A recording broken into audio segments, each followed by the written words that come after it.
Last few weeks we've been studying about anthropology, study of man. ನಾವು ಕಳೆದ ಕೆಲವು ವಾರಗಳಿಂದ ನಾವು ಆಂಥ್ರೋಪಾಲಜಿ ಅಂದ್ರೆ ಮಾನವ ಶಾಸ್ತ್ರ ಎಂಬುದಾಗಿರ್ತಕ್ಕಂಥ ಪ್ರಸ್ತಾಪವನ್ನು ನಾವು ಅಧ್ಯಯನ ಮಾಡುತ್ತಾ ಬಂದಿದ್ದೇವೆ. Under that we also looked at how this universe was created. ಅದರ ಒಂದು ಕೆಳಗೆ ನಾವು ಅಧ್ಯಯನ ಮಾಡುತ್ತಾ ಬಂದ ಸಂಗತಿ ಅಂದ್ರೆ ಈ ಒಂದು ವಿಶ್ವವನ್ನು ಯಾವ ರೀತಿಯಾಗಿ ಅದು ಸೃಷ್ಟಿ ಆಯ್ತು ಎಂಬುದಾಗಿ ನೋಡಿದ್ದೇವೆ. Bible says God created everything. ಸತ್ಯವೇದವು ನಮಗೆ ತಿಳಿಸುವ ಸಂಗತಿ ಅಂದ್ರೆ ದೇವರು ಆತನು ಎಲ್ಲವನ್ನು ಸೃಷ್ಟಿಸಿದನು. But our children are taught in the school that we came from monkey. ಆದ್ರೆ ನಮ್ಮ ಶಾಲೆಗಳಲ್ಲಿ ಮಕ್ಕಳಿಗೆ ತಿಳಿಸಲ್ಪಡುವ ಒಂದು ಸಂಗತಿ ಅಂದ್ರೆ ನಾವೆಲ್ಲರೂ ಸಹ ಮಂಗಗಳಿಂದ ಮಾನವರಾಗಿದ್ದೇವೆ ಎಂಬುದಾಗಿ. We as Christian parents, believing parents, we have to tell our children, even though they have to study and write exam about that, don't believe that. ನಾವು ಪೋಷಕರಾಗಿರುವ ನಾವು ನಮ್ಮ ಮಕ್ಕಳಿಗೆ ನಾವು ಕಲಿಸಿಕೊಡುತ್ತಾ ಇರುವಾಗ ನೀವು ಶಾಲೆಯಲ್ಲಿ ನೀವು ಕಲಿಯುವ ಸಂಗತಿ ಅದು ನಿಮ್ಮ ಪರೀಕ್ಷೆಗಳಿಗೆ ಮಾತ್ರ, ಆದ್ರೆ ಅದನ್ನು ನಂಬಬೇಡಿ ಎಂಬುದಾಗಿ ನಾವು ಮನೆಗಳಲ್ಲಿ ನಾವು ತಿಳಿಸಬೇಕು. It is our responsibility to teach our younger generation, our children, how marvelously and wonderfully God created the whole universe and each one of us in our mother's womb. ನಮ್ಮ ತಾಯಿಯ ಗರ್ಭದಲ್ಲಿ ಯಾವ ರೀತಿಯಾಗಿ ದೇವರು ಆತನು ಅದ್ಭುತವಾಗಿ ವಿಚಿತ್ರವಾಗಿ ಯಾವ ರೀತಿಯಾಗಿ ಆತನು ಸೃಷ್ಟಿಸಿದ್ದಾನೆ ಎಂಬುದಾಗಿರ್ತಕ್ಕಂಥ ಸಂಗತಿಯನ್ನು ನಮ್ಮ ಮಕ್ಕಳಿಗೆ ತಿಳಿಸುವಂತದ್ದು ನಮ್ಮ ಜವಾಬ್ದಾರಿಕೆಯಾಗಿದೆ. That's what brings value to our life. ಇದು ನಮ್ಮ ಜೀವನಕ್ಕೆ ಮೌಲ್ಯತೆಯನ್ನು ತರುವಂತದ್ದಾಗಿದೆ. Okay, so when we looked at man, we saw that God created Adam and Eve. ನಾವು ಮನುಷ್ಯನ ವಿಷಯವಾಗಿ ನಾವು ನೋಡ್ತಾ ಇರುವಾಗ ದೇವರು ಆತನು ಆದಾಮ್ ಮತ್ತು ಹವ್ವಳನ್ನು ಆತನು ಸೃಷ್ಟಿಸಿದನು. We are studying this under 5 subheading. ನಾವು ಇದನ್ನು 5 ಶಾಖೆಗಳ ಕೆಳಗೆ ನಾವು ಅಧ್ಯಯನ ಮಾಡುತ್ತಾ ನಾವಿದ್ದೇವೆ.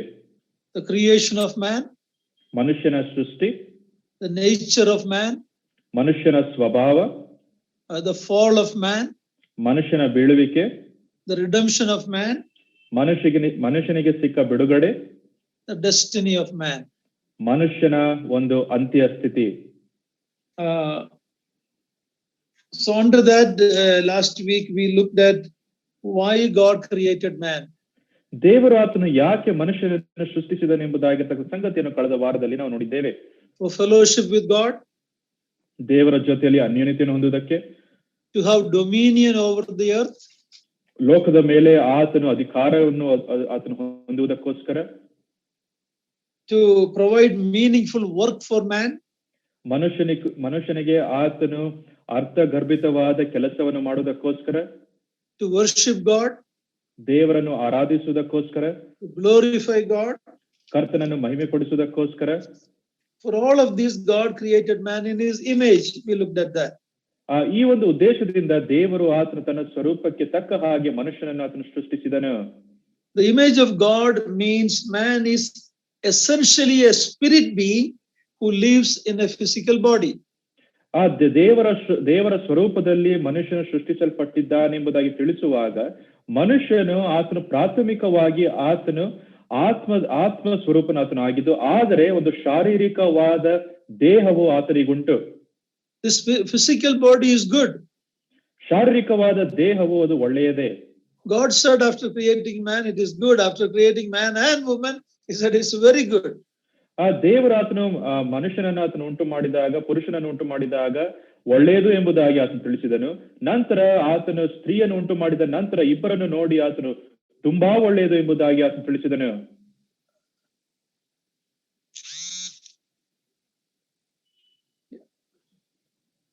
Can you hear me? Yes, sir. Yeah. After creating man and woman, God said it's very good. ದೇವರು ಆತನು ಪುರುಷನು ಮತ್ತು ಸ್ತ್ರೀಯನ್ನು ಆತನು ಉಂಟು ಮಾಡಿದ ನಂತರ ಇದು ತುಂಬಾ ಒಳ್ಳೆಯದು ಎಂಬುದಾಗಿ ಕರ್ತನು ತಿಳಿಸಿದನು. But because of sin, our body has to be redeemed and then has to be glorified. ಆದ್ರೆ ಪಾಪದ ಒಂದು ದೆಸೆಯಿಂದ ನಾವು ಬಿಡುಗಡೆ ಹೊಂದಿ ನಂತರ ನಮ್ಮ ದೇಹ ಅದು ಮಹಿಮಾ ದೇಹವನ್ನು ಅದು ಪಡೆಯಬೇಕು. Only when we get that glorified body, ultimately we can relate properly to God. ಆ ಒಂದು ಮಹಿಮೆಯ ಶರೀರವನ್ನು ನಾವು ಧರಿಸಿಕೊಂಡ ನಂತರ ಮಾತ್ರ ನಾವು ದೇವರ ಜೊತೆಯಲ್ಲಿ ನಾವು ಹೋಲಿಕೆ ಮಾಡಿ ನಾವು ಅರ್ಥ ಮಾಡಿಕೊಳ್ಳುತ್ತೇವೆ.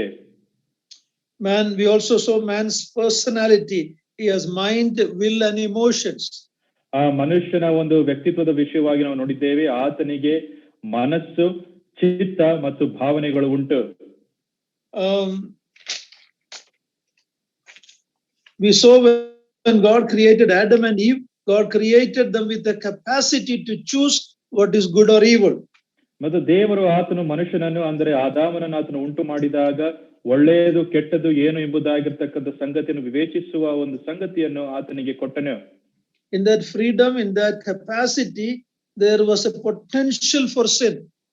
ಆ ಒಂದು ಸ್ವತಂತ್ರ ಮನುಷ್ಯನಿಗಿದ್ದ ಒಂದು ಕಾಣದ ದೆಸೆಯಿಂದ ಆತನು ಪಾಪ ಮಾಡುವ ಸ್ವಭಾವ ಅಂದರೆ ಸಾಮರ್ಥ್ಯ ಆತನಿಗಿತ್ತು. ಸಾಧ್ಯತೆ ಅಲ್ಲ, potential. ಸಾಧ್ಯತೆ, ಆ ಪಾಪ ಮಾಡುವ ಸಾಧ್ಯತೆ ಆತನಿಗಿತ್ತು. But the good God who created them, provided everything for them, told them the consequence if they disobey. ಆದ್ರೆ ಒಳ್ಳೆ ದೇವರು ಆತನು ಅವಿಧೇಯನಾತನು ಆಗುವುದಾದ್ರೆ ಬರುವ ಪರಿಣಾಮಗಳು ಏನೆಂಬುದಾಗಿ ಅವರಿಗೆ ವಿವರಿಸಿದನು. Last week when we looked at the nature of man, ಮನುಷ್ಯನ ಸ್ವಭಾವದ ವಿಷಯವಾಗಿ ನಾವು ಕಳೆದ ವಾರದಲ್ಲಿ ನಾವು ನೋಡಿದಾಗ we saw there are main two parts. There's a material part, there is a non-material part. ನಾವು ಕಳೆದ ವಾರದಲ್ಲಿ ನಾವು ಎರಡು ಭಾಗಗಳ ವಿಷಯವಾಗಿ ನಾವು ನೋಡಿದ್ದೇವೆ. ಮೊದಲನೇದಾಗಿರ್ತಕ್ಕಂಥ ಒಂದು ಭಾಗ ಅದು ಭೌತಿಕವಾದ ಒಂದು ಭಾಗವಾಗಿದ್ದು, ಭೌತಿಕವಲ್ಲದೆ ಇರುವ ಒಂದು ಭಾಗವು ಸಹ ಉಂಟೆಂಬುದಾಗಿ ನಾವು ನೋಡಿದ್ದೇವೆ. The material part is the body. ಭೌತಿಕವಾದ ಭಾಗ ಎಂಬುದಾಗಿ ಹೇಳುವಾಗ ಅದು ದೇಹವಾಗಿದೆ.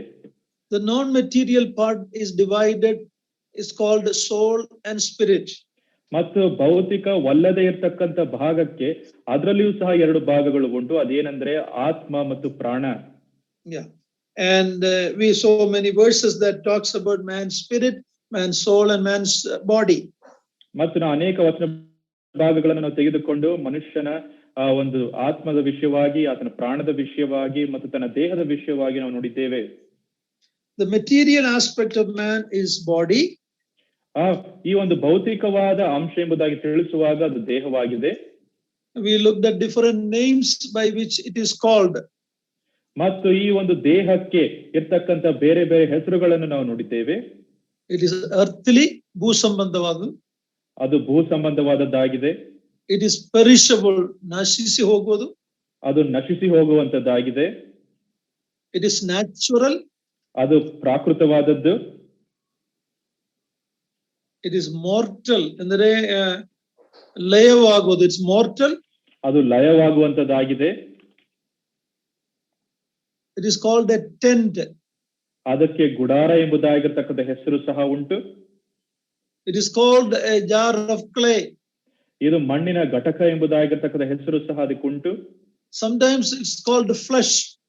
ಕೆಲವು ಬಾರಿ ಅದಕ್ಕೆ ಶರೀರ ಅಂದರೆ ಮಾಂಸ ಎಂಬುದಾಗಿರ್ತಕ್ಕಂಥ ಹೆಸರು ಸಹ ಉಂಟು. Depending on the context of the passage, it can mean your physical body or it can also mean your old sinful nature. ಆ ಒಂದು ವಾಕ್ಯ ಭಾಗದ ಹಿನ್ನೆಲೆಯ ಪ್ರಕಾರ ಅದಕ್ಕೆ ಎರಡು ಅರ್ಥಗಳು ಉಂಟು. ಮೊದಲನೇದಾಗಿ ನಿಮ್ಮ ಒಂದು ಭೌತಿಕವಾದ ಶರೀರವಾಗಿರಬಹುದು ಅಥವಾ ನಿಮ್ಮ ಹಳೆಯ ಸ್ವಭಾವವಾಗಿರಬಹುದು. So we looked at those the bodies of unbelievers, even though they die, will be resurrected one day. ಅವಿಶ್ವಾಸಿಗಳು ಅವರ ಒಂದು ದೇಹಗಳು ಸಹ ಅವರು ಸತ್ತ ನಂತರ ಒಂದು ದಿನ ಅವರು ಪುನರುತ್ಥಾನ ಹೊಂದುತ್ತಾರೆ. Then they will have to stand before the great white judgment. ಅವರು ಮಹಾ ಬಿಳಿ ಸಿಂಹಾಸನದ ಮುಂದೆ ಅವರು ನಿಂತುಕೊಳ್ಳಬೇಕು. And then they will be, that resurrection will be for dishonor. ಮತ್ತು ಆ ಒಂದು ಪುನರುತ್ಥಾನ ಒಂದು ಅವಮಾನದ ಒಂದು ಪುನರುತ್ಥಾನವಾಗಿದೆ. They will be judged and cast into the lake of fire. ಅವರಿಗೆ ನ್ಯಾಯ ತೀರ್ಪು ಉಂಟಾಗಿ ಅವರು ನಿತ್ಯ ಗಂಧಕದ ಒಂದು ಕೆರೆಗೆ ದಬ್ಬಲ್ಪಡುವರು. But believers' body, even though they die, the moment they die, the spirit goes into the Lord's presence. The body will be resurrected when the Lord's come in this cloud in the mid-air. Then our body will be conformed to the Lord Jesus Christ's body. ಮತ್ತು ನಮ್ಮ ವಿಶ್ವಾಸಿಗಳು ಅವರು ಗತಿಸಿ ಹೋಗುವಾಗ ಅಂದ್ರೆ ಅವರ ಒಂದು ಸಾವಾದಾಗ ಅವರು ತಕ್ಷಣವಾಗಿ ಅವರ ಆತ್ಮವು ಅದು ಕರ್ತನ ಪ್ರಸನ್ನತೆಗೆ ಹೋಗುವಂತದ್ದಾಗಿದೆ. ಅವರ ದೇಹವು ಕರ್ತನಾಗಿರುವ ಯೇಸು ಕ್ರಿಸ್ತನು ಆತನ ಹಿಂದಿರುಗಿ ಬಂದು ಆತನ ಮಧ್ಯಾಕಾಶಕ್ಕೆ ಆತನ ಬರುವಾಗ ಆಗ ಅವರ ಒಂದು ದೇಹವು ಸಹ ಪುನರುತ್ಥಾನವಾಗುವುದಾಗಿದೆ. ನಂತರ ಅವರಿಗೆ ಒಂದು ಮಹಿಮೆಯ ಒಂದು ಶರೀರ ಅವರಿಗೆ ಸಿಕ್ಕುವಂತದ್ದಾಗಿದೆ ಮತ್ತು ಕರ್ತನಾಗಿರುವ ಯೇಸು ಕ್ರಿಸ್ತನ ಸ್ವಾರೂಪ್ಯಕ್ಕೆ ಅವರು ಬರುತ್ತಾರೆ. Philippians 3:20-21, 1 John 3:1 and 2. You don't need to read it, but clearly states this, what is going to, this metamorphosis when like silk hula ಏನು ಹೇಳ್ತೇನೆ ಅದಕ್ಕೆ, a worm becomes a butterfly. ಮತ್ತು ಇದರ ವಿಷಯವಾಗಿ ನಾವು ಫಿಲಿಪ್ಪದವರಿಗೆ ಬರೆದ ಪತ್ರಿಕೆ, ಯೋಹಾನ ಬರೆದ ಮೊದಲನೇ ಪತ್ರಿಕೆಯಲ್ಲಿ ನಾವು ಓದುವವರಾಗಿದ್ದೇವೆ. ಇದು ಒಂದು ರೀತಿಯಾದ ಪರಿವರ್ತನೆ. ಒಂದು ರೇಷ್ಮೆ ಹುಳವು ಯಾವ ರೀತಿಯಾಗಿ, ಅಂದ್ರೆ ಒಂದು ಕಂಬಳಿ ಹುಳವು ಯಾವ ರೀತಿಯಾಗಿ ಅದು ಪರಿವರ್ತನೆಯಾಗಿ ಒಂದು ಚಿಟ್ಟೆಯಾಗಿ ಪರಿವರ್ತನೆ ಆಗುತ್ತದೋ ಆ ರೀತಿಯಾಗಿ ಉಂಟು. That's the solution to all the earthly pain and sorrows and the problem we believers face in this world. Thank God we have a beautiful future. ವಿಶ್ವಾಸಿಗಳು ಈ ಲೋಕದಲ್ಲಿ ಅನೇಕ ಕಷ್ಟ ಹಿಂಸೆಗಳಲ್ಲಿ ಅವರು ಹಾದು ಹೋಗುತ್ತಾ ಇರುವಾಗ ಅವರಿಗೆ, ನಮ್ಮೆಲ್ಲರಿಗೂ ಸಹ ಒಂದು ನಿತ್ಯತ್ವದ ಒಂದು ಭಾಗ್ಯ, ಒಂದು ಎದುರು ನೋಡುವಿಕೆ ನಮಗುಂಟು. ಅದೆಲ್ಲಿ ಈ ಎಲ್ಲಾ ಕಷ್ಟಗಳು ಒಂದು ದಿನ ಅದೆಲ್ಲವೂ ಸಹ ಅಳಿಸಿ ಹೋಗ್ಲಿಕ್ಕೆ ಉಂಟು. So beloved brothers and sisters, no matter what you and I are going through, this is temporary. It's only for a time being. We have a glorious future with the Lord.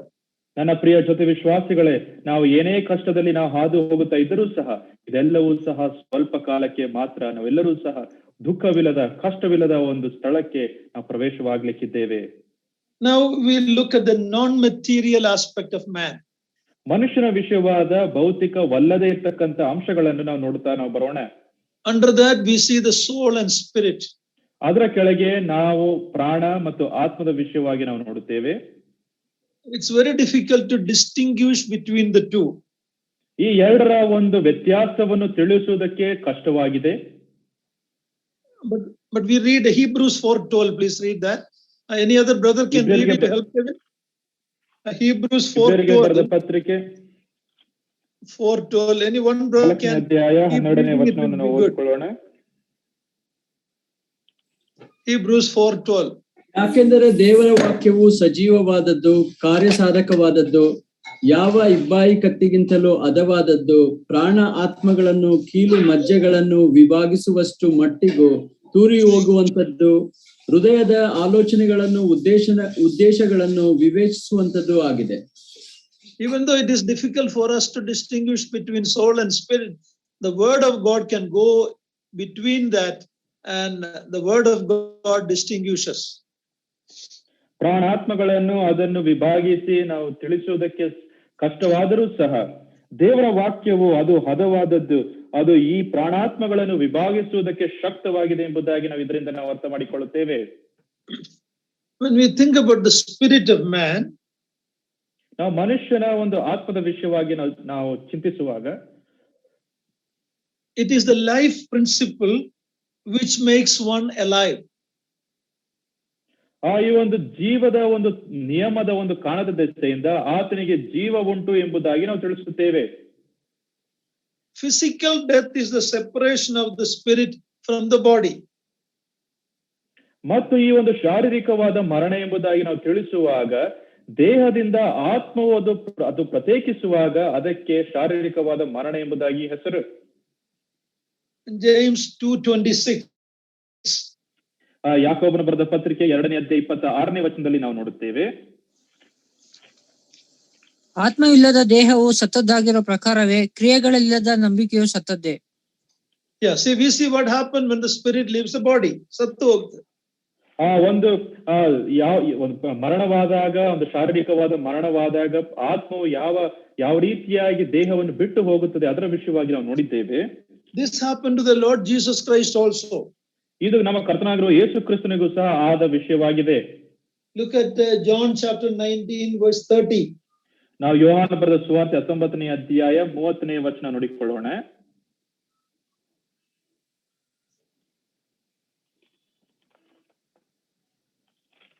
John 19:30. ಯೇಸು ಆ ಉಳಿರಸವನ್ನು ತಕ್ಕೊಂಡ ಮೇಲೆ ತೀರಿತು ಎಂದು ಹೇಳಿ ತಲೆಬಾಗಿಸಿ ಆತ್ಮವನ್ನು ಒಪ್ಪಿಸಿಕೊಟ್ಟನು. Verse 33 also, same chapter, verse 33. ಆದರೆ ಯೇಸುವಿನ ಬಳಿಗೆ ಬಂದಾಗ ಆತನು ಆಗಲೇ ಸತ್ತಿರುವುದನ್ನು ಅವರು ಕಂಡು ಆತನ ಕಾಲುಗಳನ್ನು ಮುರಿಯಲಿಲ್ಲ. Here we read about how the Spirit of the Lord Jesus Christ left his body at the cross. ಆ ಒಂದು ಕಲ್ವಾರಿಯ ಕ್ರೂಜೆಯಲ್ಲಿ ಯಾವ ರೀತಿಯಾಗಿ ಕರ್ತನಾಗಿರುವ ಯೇಸು ಕ್ರಿಸ್ತನ ಆತ್ಮವು ತನ್ನ ದೇಹವನ್ನು ಬಿಟ್ಟ ಒಂದು ವಿಷಯವನ್ನು ನಾವು ನೋಡುತ್ತೇವೆ. So when the spirit leaves the body, that is physical death. ಆ ಒಂದು ಆತ್ಮವು ದೇಹವನ್ನು ಬಿಟ್ಟು ಹೋಗುವಾಗ ಅದಕ್ಕೆ ಶಾರೀರಿಕವಾದ ಮರಣ ಎಂಬುದಾಗಿ ಹೆಸರು. And there are so many verses, I'm not going to read all of that. ಅನೇಕ ವಚನ ಭಾಗಗಳು ಉಂಟು, ಎಲ್ಲವನ್ನೂ ಸಹ ನಾನು ತಿಳಿಸುವುದಿಲ್ಲ. While it seems clear that man's spirit is immortal, in other words, our spirit will never die. We had a beginning, or we will have no end. ಆ ಮನುಷ್ಯನ ಒಂದು ಆತ್ಮಕ್ಕೆ ಅದು ಲಯವಾಗದೇ ಇರುವ ಒಂದು ವಿಷಯವಾಗಿದ್ದು, ಅದು ಪ್ರಾರಂಭವಿದ್ದು ಅದಕ್ಕೆ ಅಂತ್ಯ ಇಲ್ಲದೆ ಇರುವ ಸಂಗತಿಯನ್ನು ನಾವು ಅರ್ಥ ಮಾಡಿಕೊಳ್ಳಬಹುದು. Proverbs 2:18. ನ್ಯಾಯಸ್ಥಾಪಕರ ಪುಸ್ತಕ 2ನೇ ಅಧ್ಯಾಯ. Proverbs. ಸಾರಿ, ಜ್ಞಾನೋಕ್ತಿಗಳು 2ನೇ ಅಧ್ಯಾಯ 18ನೇ ಅಧ್ಯಾಯ ವಚನ. ಜ್ಞಾನೋಕ್ತಿಗಳು 2:18ನೇ ವಚನ. ಅವಳ ಮನೆ ಪಾತಾಳಕ್ಕೆ ಇಳಿಯುವ ದಾರಿ, ಅವಳ ಮಾರ್ಗಗಳು ಪ್ರೇತ ಲೋಕಕ್ಕೆ ಹೋಗುತ್ತವೆ. Yeah, so after death it says their spirit goes to the padala. So spirit will not die whether it is believer or unbeliever. ಅವರು ಮರಣವನ್ನು ಹೊಂದಿದ ನಂತರ ಅವರ ಒಂದು ಆತ್ಮವಾದ ಪಾತಾಳಕ್ಕೆ ಹೋಗುವಂತದ್ದಾಗಿದೆ. ವಿಶ್ವಾಸಿ ಆಗಬಹುದು, ಅವಿಶ್ವಾಸಿ ಆಗಿರಬಹುದು, ಅವರ ಒಂದು ಆತ್ಮಕ್ಕೆ ಅಂತ್ಯವಿಲ್ಲ ಎಂಬುದಾಗಿ ನಾವು ನೋಡುತ್ತೇವೆ. Isaiah 14 verse 9. ಯೆಶಾಯ ಬರೆದ ಪ್ರವಾದನ ಗ್ರಂಥ 14ನೇ ಅಧ್ಯಾಯ 9ನೇ ವಚನ ನೋಡ್ರಿ.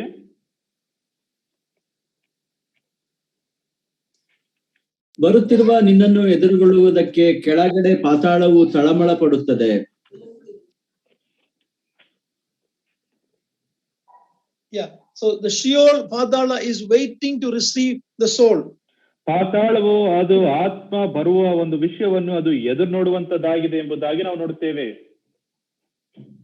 When a man believe in the Lord Jesus Christ and saved, he receives a new spirit from God. ಒಬ್ಬ ಮನುಷ್ಯನು ಆತನ ಕರ್ತನಾಗಿರುವ ಯೇಸು ಕ್ರಿಸ್ತನ ಮೇಲೆ ಆತನ ನಂಬಿಕೆಯನ್ನು ಆತನ ಇಟ್ಟಾಗ ಆತನೊಂದು ಹೊಸ ಆತ್ಮವನ್ನು ಆತನು ಪಡೆಯುವನಾತನು ಆಗಿರುತ್ತಾನೆ. And it is called the indwelling, the permanent indwelling of the Holy Spirit. ಅದು ಪವಿತ್ರಾತ್ಮನು ಆತನು ಸದಾ ನೆಲೆಗೊಂಡಿರುವ ಒಂದು ಸಂಗತಿ ಎಂಬುದಾಗಿ ಅದಕ್ಕೆ ಹೆಸರು. Let's look at the Hebrews chapter 12 verse 23. ಇಬ್ರಿಯರಿಗೆ ಬರೆದ ಪತ್ರಿಕೆ 12ನೇ ಅಧ್ಯಾಯ 23ನೇ ವಚನವನ್ನು ನಾವು ನೋಡಿಕೊಳ್ಳೋಣ.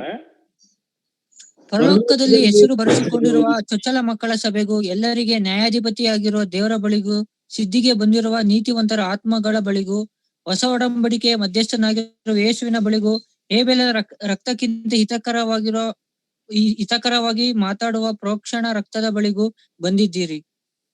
Here we read about the spirit of the righteous made perfect. ಸಿದ್ಧಿಗೆ ಬಂದಿರುವಲ್ಲ. ನಾವು ಇಲ್ಲಿ ನೋಡುವ ಸಂಗತಿ ಅದು ಸಿದ್ಧಿಗೆ ಬಂದಂತ ನೀತಿವಂತರ ಆತ್ಮಗಳ ಬಳಿಗೆ ಎಂಬುದಾಗಿ ನಾವು ಓದುತ್ತೇವೆ. So our spirit, we received a new spirit, the Holy Spirit, and we are made righteous.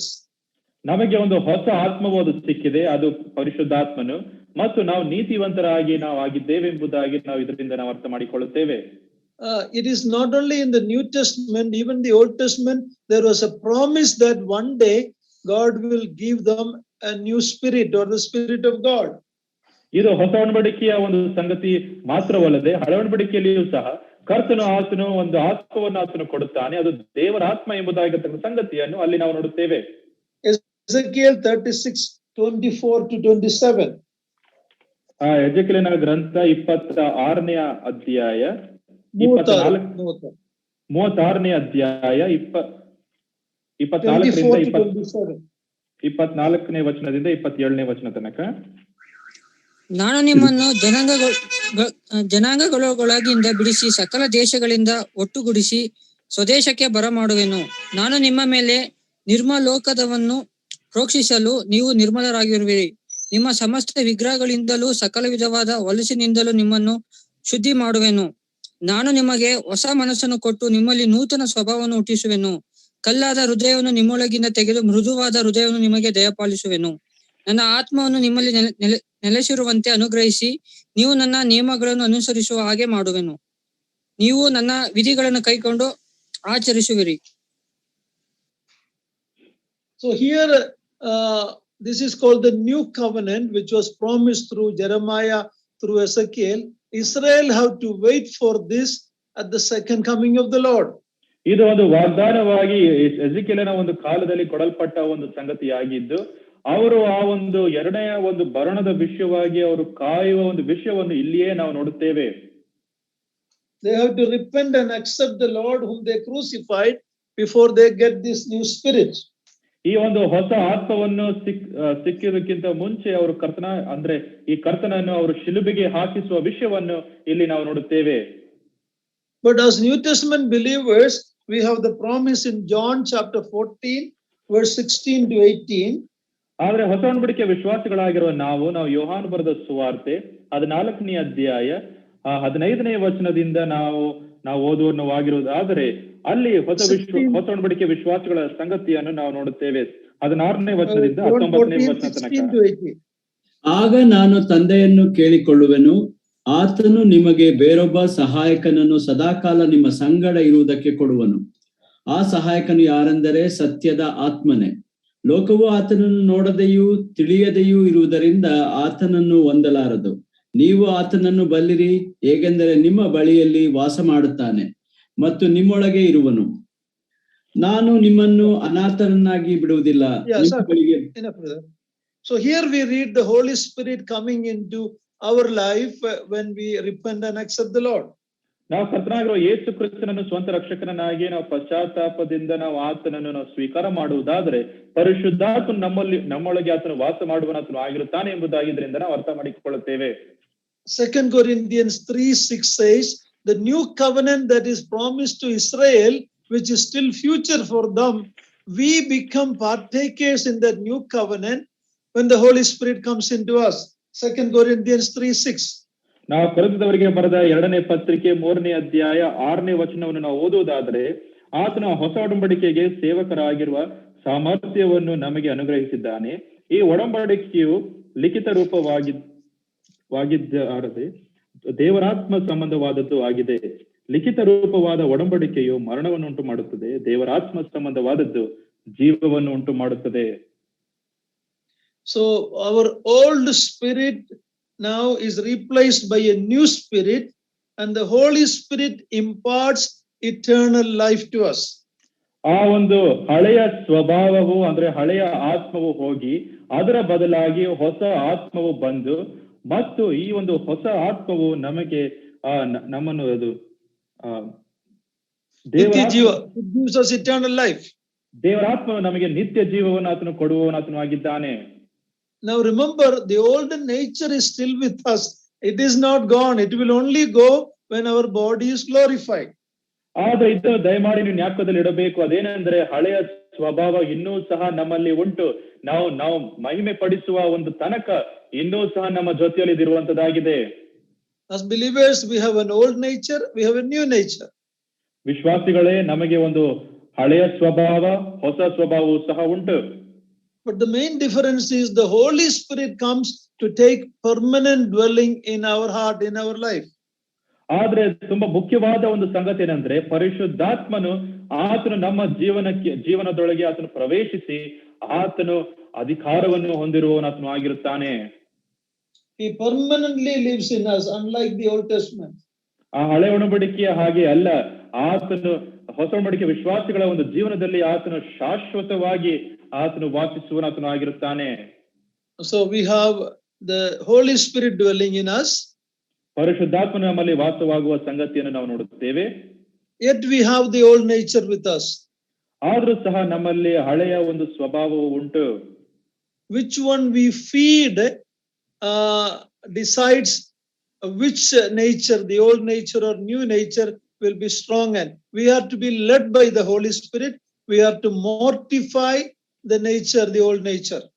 ನಾವು ಪವಿತ್ರಾತ್ಮನ ಪ್ರೇರೇಪಣೆಯಿಂದ ನಾವು ಯಾವ ಒಂದು ಜೀವಿಸುವವಾಗಿರಬೇಕು, ನಾವು ಯಾವ ಸ್ವಭಾವವನ್ನು ನಾವು ಪೋಷಿಸುವವಾಗಿರುತ್ತೇವೋ ಅದು ಪ್ರಬಲವಾಗಲಿಕ್ಕುಂಟು. Now that's a little bit about our spirit. ಇದು ನಮ್ಮ ಆತ್ಮದ ವಿಷಯವಾಗಿ ನಾವು ನೋಡಿದ್ದೇವೆ. When we talk about the soul, ನಾವು ಪ್ರಾಣದ ವಿಷಯವಾಗಿ ನಾವು ಮಾತನಾಡುವಾಗ it is the whole of man's person which includes mind, will and emotion. ಮನಸ್ಸು, ಚಿತ್ತ ಮತ್ತು ಭಾವನೆಗಳನ್ನು ಒಳಪಡಿಸುವ ಸಂಗತಿಯನ್ನು ನಾವು ನೋಡುತ್ತೇವೆ. Even though man has a spirit, Bible calls him a soul. ಆ ಮನುಷ್ಯನಿಗೆ ಆತ್ಮ ಇದ್ರೂ ಸಹ ದೇವರ ವಾಕ್ಯವು ಮನುಷ್ಯನನ್ನು ಪ್ರಾಣ ಎಂಬುದಾಗಿ ಕರೆಯುವಂತದ್ದಾಗಿದೆ. ದೇವರ ಜೀವಶ್ವಾಸ ಊದಿದಾಗ ಅವನು ಬದುಕುವ ಪ್ರಾಣಿ ಆಯಿತು. So many times we are called a soul. ಆ ದೇವರು ಆತನು ಶ್ವಾಸವನ್ನು ಮನುಷ್ಯನಲ್ಲಿ ಆತನು ಊದಿದಾಗ ಮನುಷ್ಯನು ಆತನು ಜೀವಿಸುವ ಪ್ರಾಣಿಯಾದನು ಎಂಬುದಾಗಿ ನಾವು ನೋಡುತ್ತೇವೆ. ಇದಕ್ಕೋಸ್ಕರ ಅನೇಕ ಬಾರಿ ಮನುಷ್ಯನಿಗೆ ಪ್ರಾಣ ಎಂಬುದಾಗಿರ್ತಕ್ಕಂಥ ಹೆಸರು ಉಂಟು.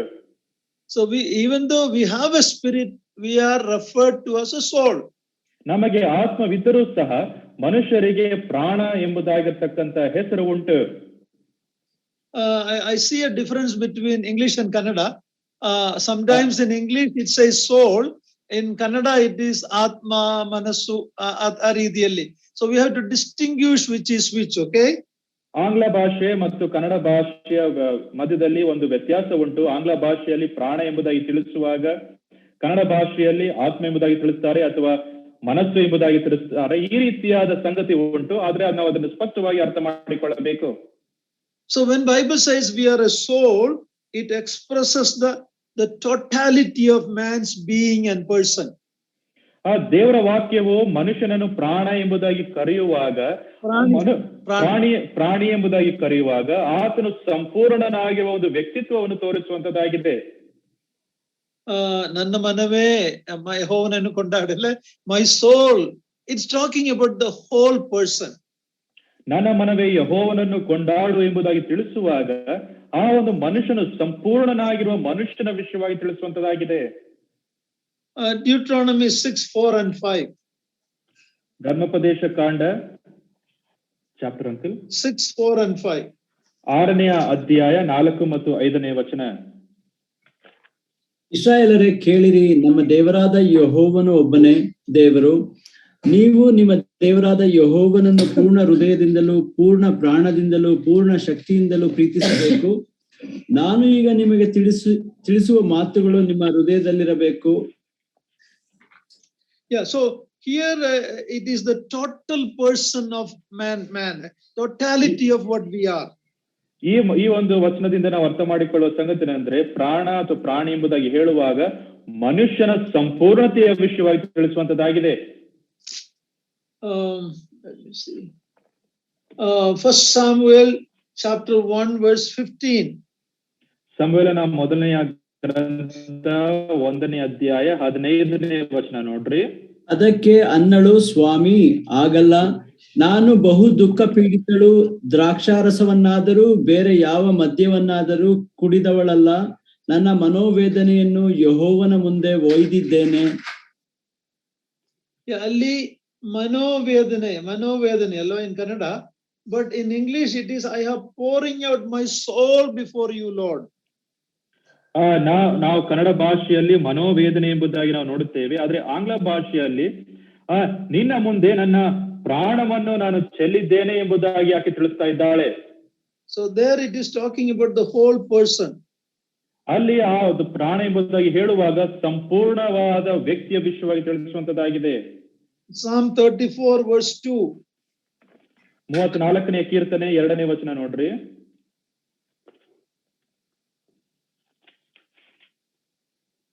ನನ್ನ ಮನಸ್ಸು ಯೆಹೋವನಲ್ಲಿ ಹಿಗ್ಗುತ್ತಿರುವುದು, ಇದನ್ನು ದೀನರು ಕೇಳಿ ಸಂತೋಷಿಸುವರು. Yeah, there in Kannada it is ನನ್ನ ಮನಸ್ಸು.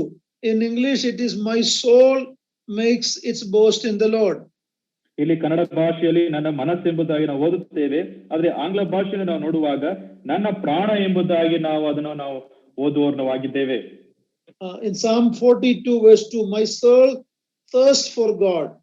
42ನೇ ಕೀರ್ತನೆ 2ನೇ ವಚನದಲ್ಲಿ ನಾವು ನೋಡುವ ಸಂಗತಿ, ನನ್ನ ಮನಸ್ಸು ದೇವರಿಗಾಗಿ, ಚೈತನ್ಯ ಸ್ವರೂಪನಾದ ದೇವರಿಗಾಗಿ ಹಾರೈಸುತ್ತದೆ ಎಂಬುದಾಗಿ ನಾವು ಓದುತ್ತೇವೆ.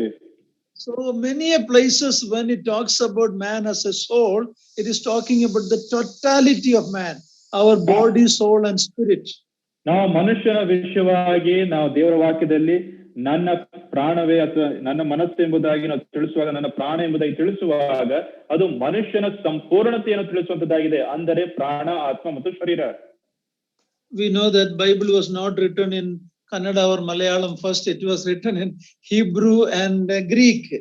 ನಮ್ಮೆಲ್ಲರಿಗೂ ಸಹ ತಿಳಿದುವ ಪ್ರಕಾರ ಸತ್ಯವೇದವು ಮೊದಲನೇದಾಗಿ ಕನ್ನಡ ಭಾಷೆಯಲ್ಲಾಗಲಿ ಮಲಯಾಳಂ ಭಾಷೆಯಲ್ಲಾಗಲಿ ಬರೆದದ್ದಲ್ಲ, ಆದರೆ ಅದು ಬರೆದದ್ದು ಇಬ್ರಿಯ ಭಾಷೆ ಮತ್ತು ಗ್ರೀಕ್ ಭಾಷೆಯಲ್ಲಿ.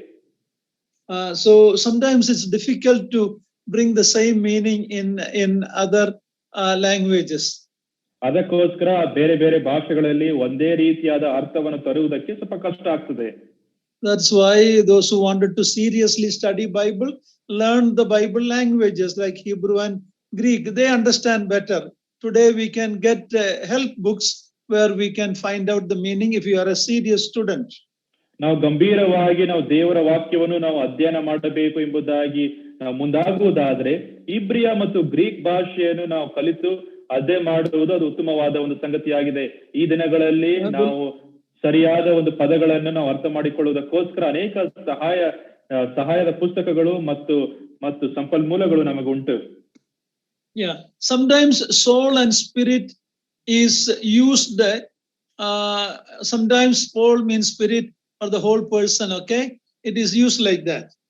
ಕೆಲವು ಬಾರಿ ದೇವರ ವಾಕ್ಯದಲ್ಲಿ ಪ್ರಾಣ ಎಂಬುದಾಗಿ ತಿಳಿಸುವಾಗ ಅದು ಒಬ್ಬ ಮನುಷ್ಯನ ಸಂಪೂರ್ಣತೆಯ ವಿಷಯವಾಗಿ ತಿಳಿಸುವಂತದ್ದಾಗಿದೆ.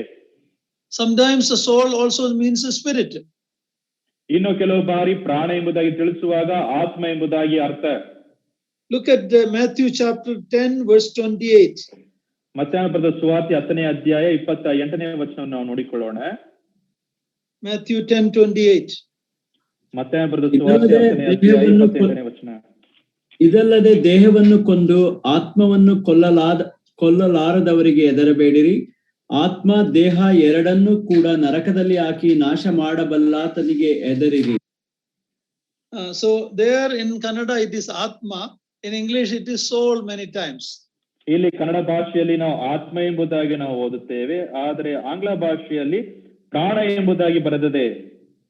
So their soul means the immaterial part, which is the soul and spirit. ಮತ್ತು ಅಲ್ಲಿ ಪ್ರಾಣ ಎಂಬುದಾಗಿ ತಿಳಿಸುವಾಗ ಅದು ಆತ್ಮ ಮತ್ತು ಪ್ರಾಣ, ಅಂದರೆ ಭೌತಿಕವಲ್ಲದೆ ಇರತಕ್ಕಂತ ಒಂದು ಭಾಗವು. When we die, our body goes to the ground, to the dust, but the soul and spirit together leaves the body. ನಾವು ಸತ್ತಾಗ ನಮ್ಮ ಒಂದು ಶರೀರವು ಅದು ಭೂಮಿಗೆ, ಅದು ಮಣ್ಣಿಗೆ ಸೇರುವಂತದ್ದಾಗಿದೆ, ಆದ್ರೆ ನಮ್ಮ ಪ್ರಾಣ ಮತ್ತು ಆತ್ಮವು ಎರಡು ಒಟ್ಟಾಗಿ ನಮ್ಮ ಒಂದು ದೇಹವನ್ನು ಬಿಟ್ಟು ಹೊರಡುವಂತದ್ದಾಗಿದೆ. Ezekiel 18:4. ಎಜೆಕಿಯೇಲನ ಗ್ರಂಥ 18ನೇ ಅಧ್ಯಾಯ 4ನೇ ವಚನ ನೋಡ್ರಿ. Ezekiel 18:4. ಇಗೋ ಸಕಲ ನರಪ್ರಾಣಿಗಳು ನನ್ನವೇ, ತಂದೆಯೇನು ಮಗನೇನು ನರಪ್ರಾಣಿಗಳೆಲ್ಲವೂ ನನ್ನಾಧೀನದಲ್ಲಿವೆ. ಪಾಪ ಮಾಡುವ ಪ್ರಾಣಿಯೇ ಸಾಯುವ. ಇಲ್ಲಿ ಪ್ರಾಣಿ, ಪ್ರಾಣ. In English it is the soul. God is the author of all soul. God is the owner of all soul. ನಾವು ಪ್ರಾಣಿ ಎಂಬುದಾಗಿ ನಾವು ಪ್ರಾಣಿ ಎಂಬುದಾಗಿ ನಾವು ಓದುತ್ತೇವೆ, ಆದ್ರೆ ಅದು ಪ್ರಾಣವಾಗಿದೆ ಮತ್ತು ದೇವರು ಆತನು ಎಲ್ಲಾ ಪ್ರಾಣಗಳ ಒಡೆಯನು ಆತನು ಆಗಿದ್ದಾನೆ. When it says the soul whose sin shall die, last part of verse 4, 4ನೇ ವಚನದಲ್ಲಿ ಪಾಪ ಮಾಡುವ ಪ್ರಾಣಿಯೇ ಸಾಯುವನು ಎಂಬುದಾಗಿ ನಾವು ಓದುತ್ತೇವೆ. Yeah, so the soul that sin shall die, it is not talking about the soul and spirit will be no more. It talks about nashavaguvodu. It is going about eternal judgment.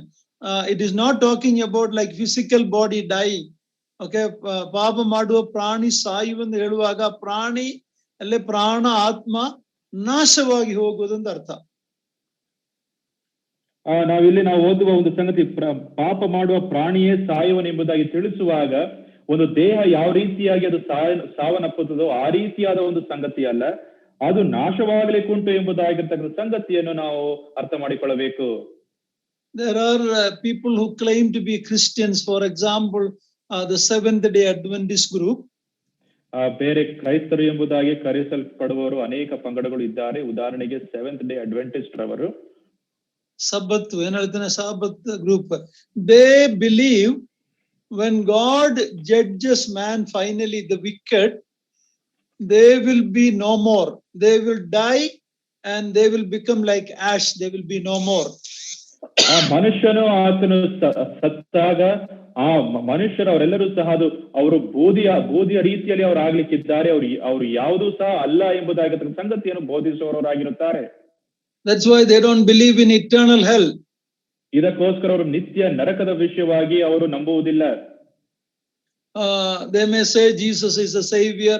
Lot of Christian truth they may say and believe, but they don't believe that there is an eternal judgment where man will be consciously suffering for eternity. They don't believe that.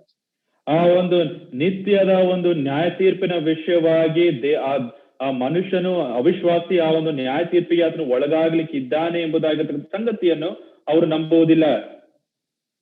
When wicked people are judged, they will be no more. Their body, soul and spirit, everything will go. ಆ ದುಷ್ಟರು ಅವರು ನ್ಯಾಯ ವಿಚಾರಣೆಗೆ ಒಳಗಾಗುವಾಗ ಅವರ ಪ್ರಾಣ, ಆತ್ಮ, ಶರೀರ ಅದೆಲ್ಲವೂ ಸಹ ಅದು ಇಲ್ಲದೆ ಇರುವ ಒಂದು ಸ್ಥಿತಿಯಲ್ಲಿ ಅದಿರುತ್ತದೆ ಎಂಬುದಾಗಿ ಅವರು ತಿಳಿಸುತ್ತಾರೆ. Well, that is good news for a lot of people who are criminals.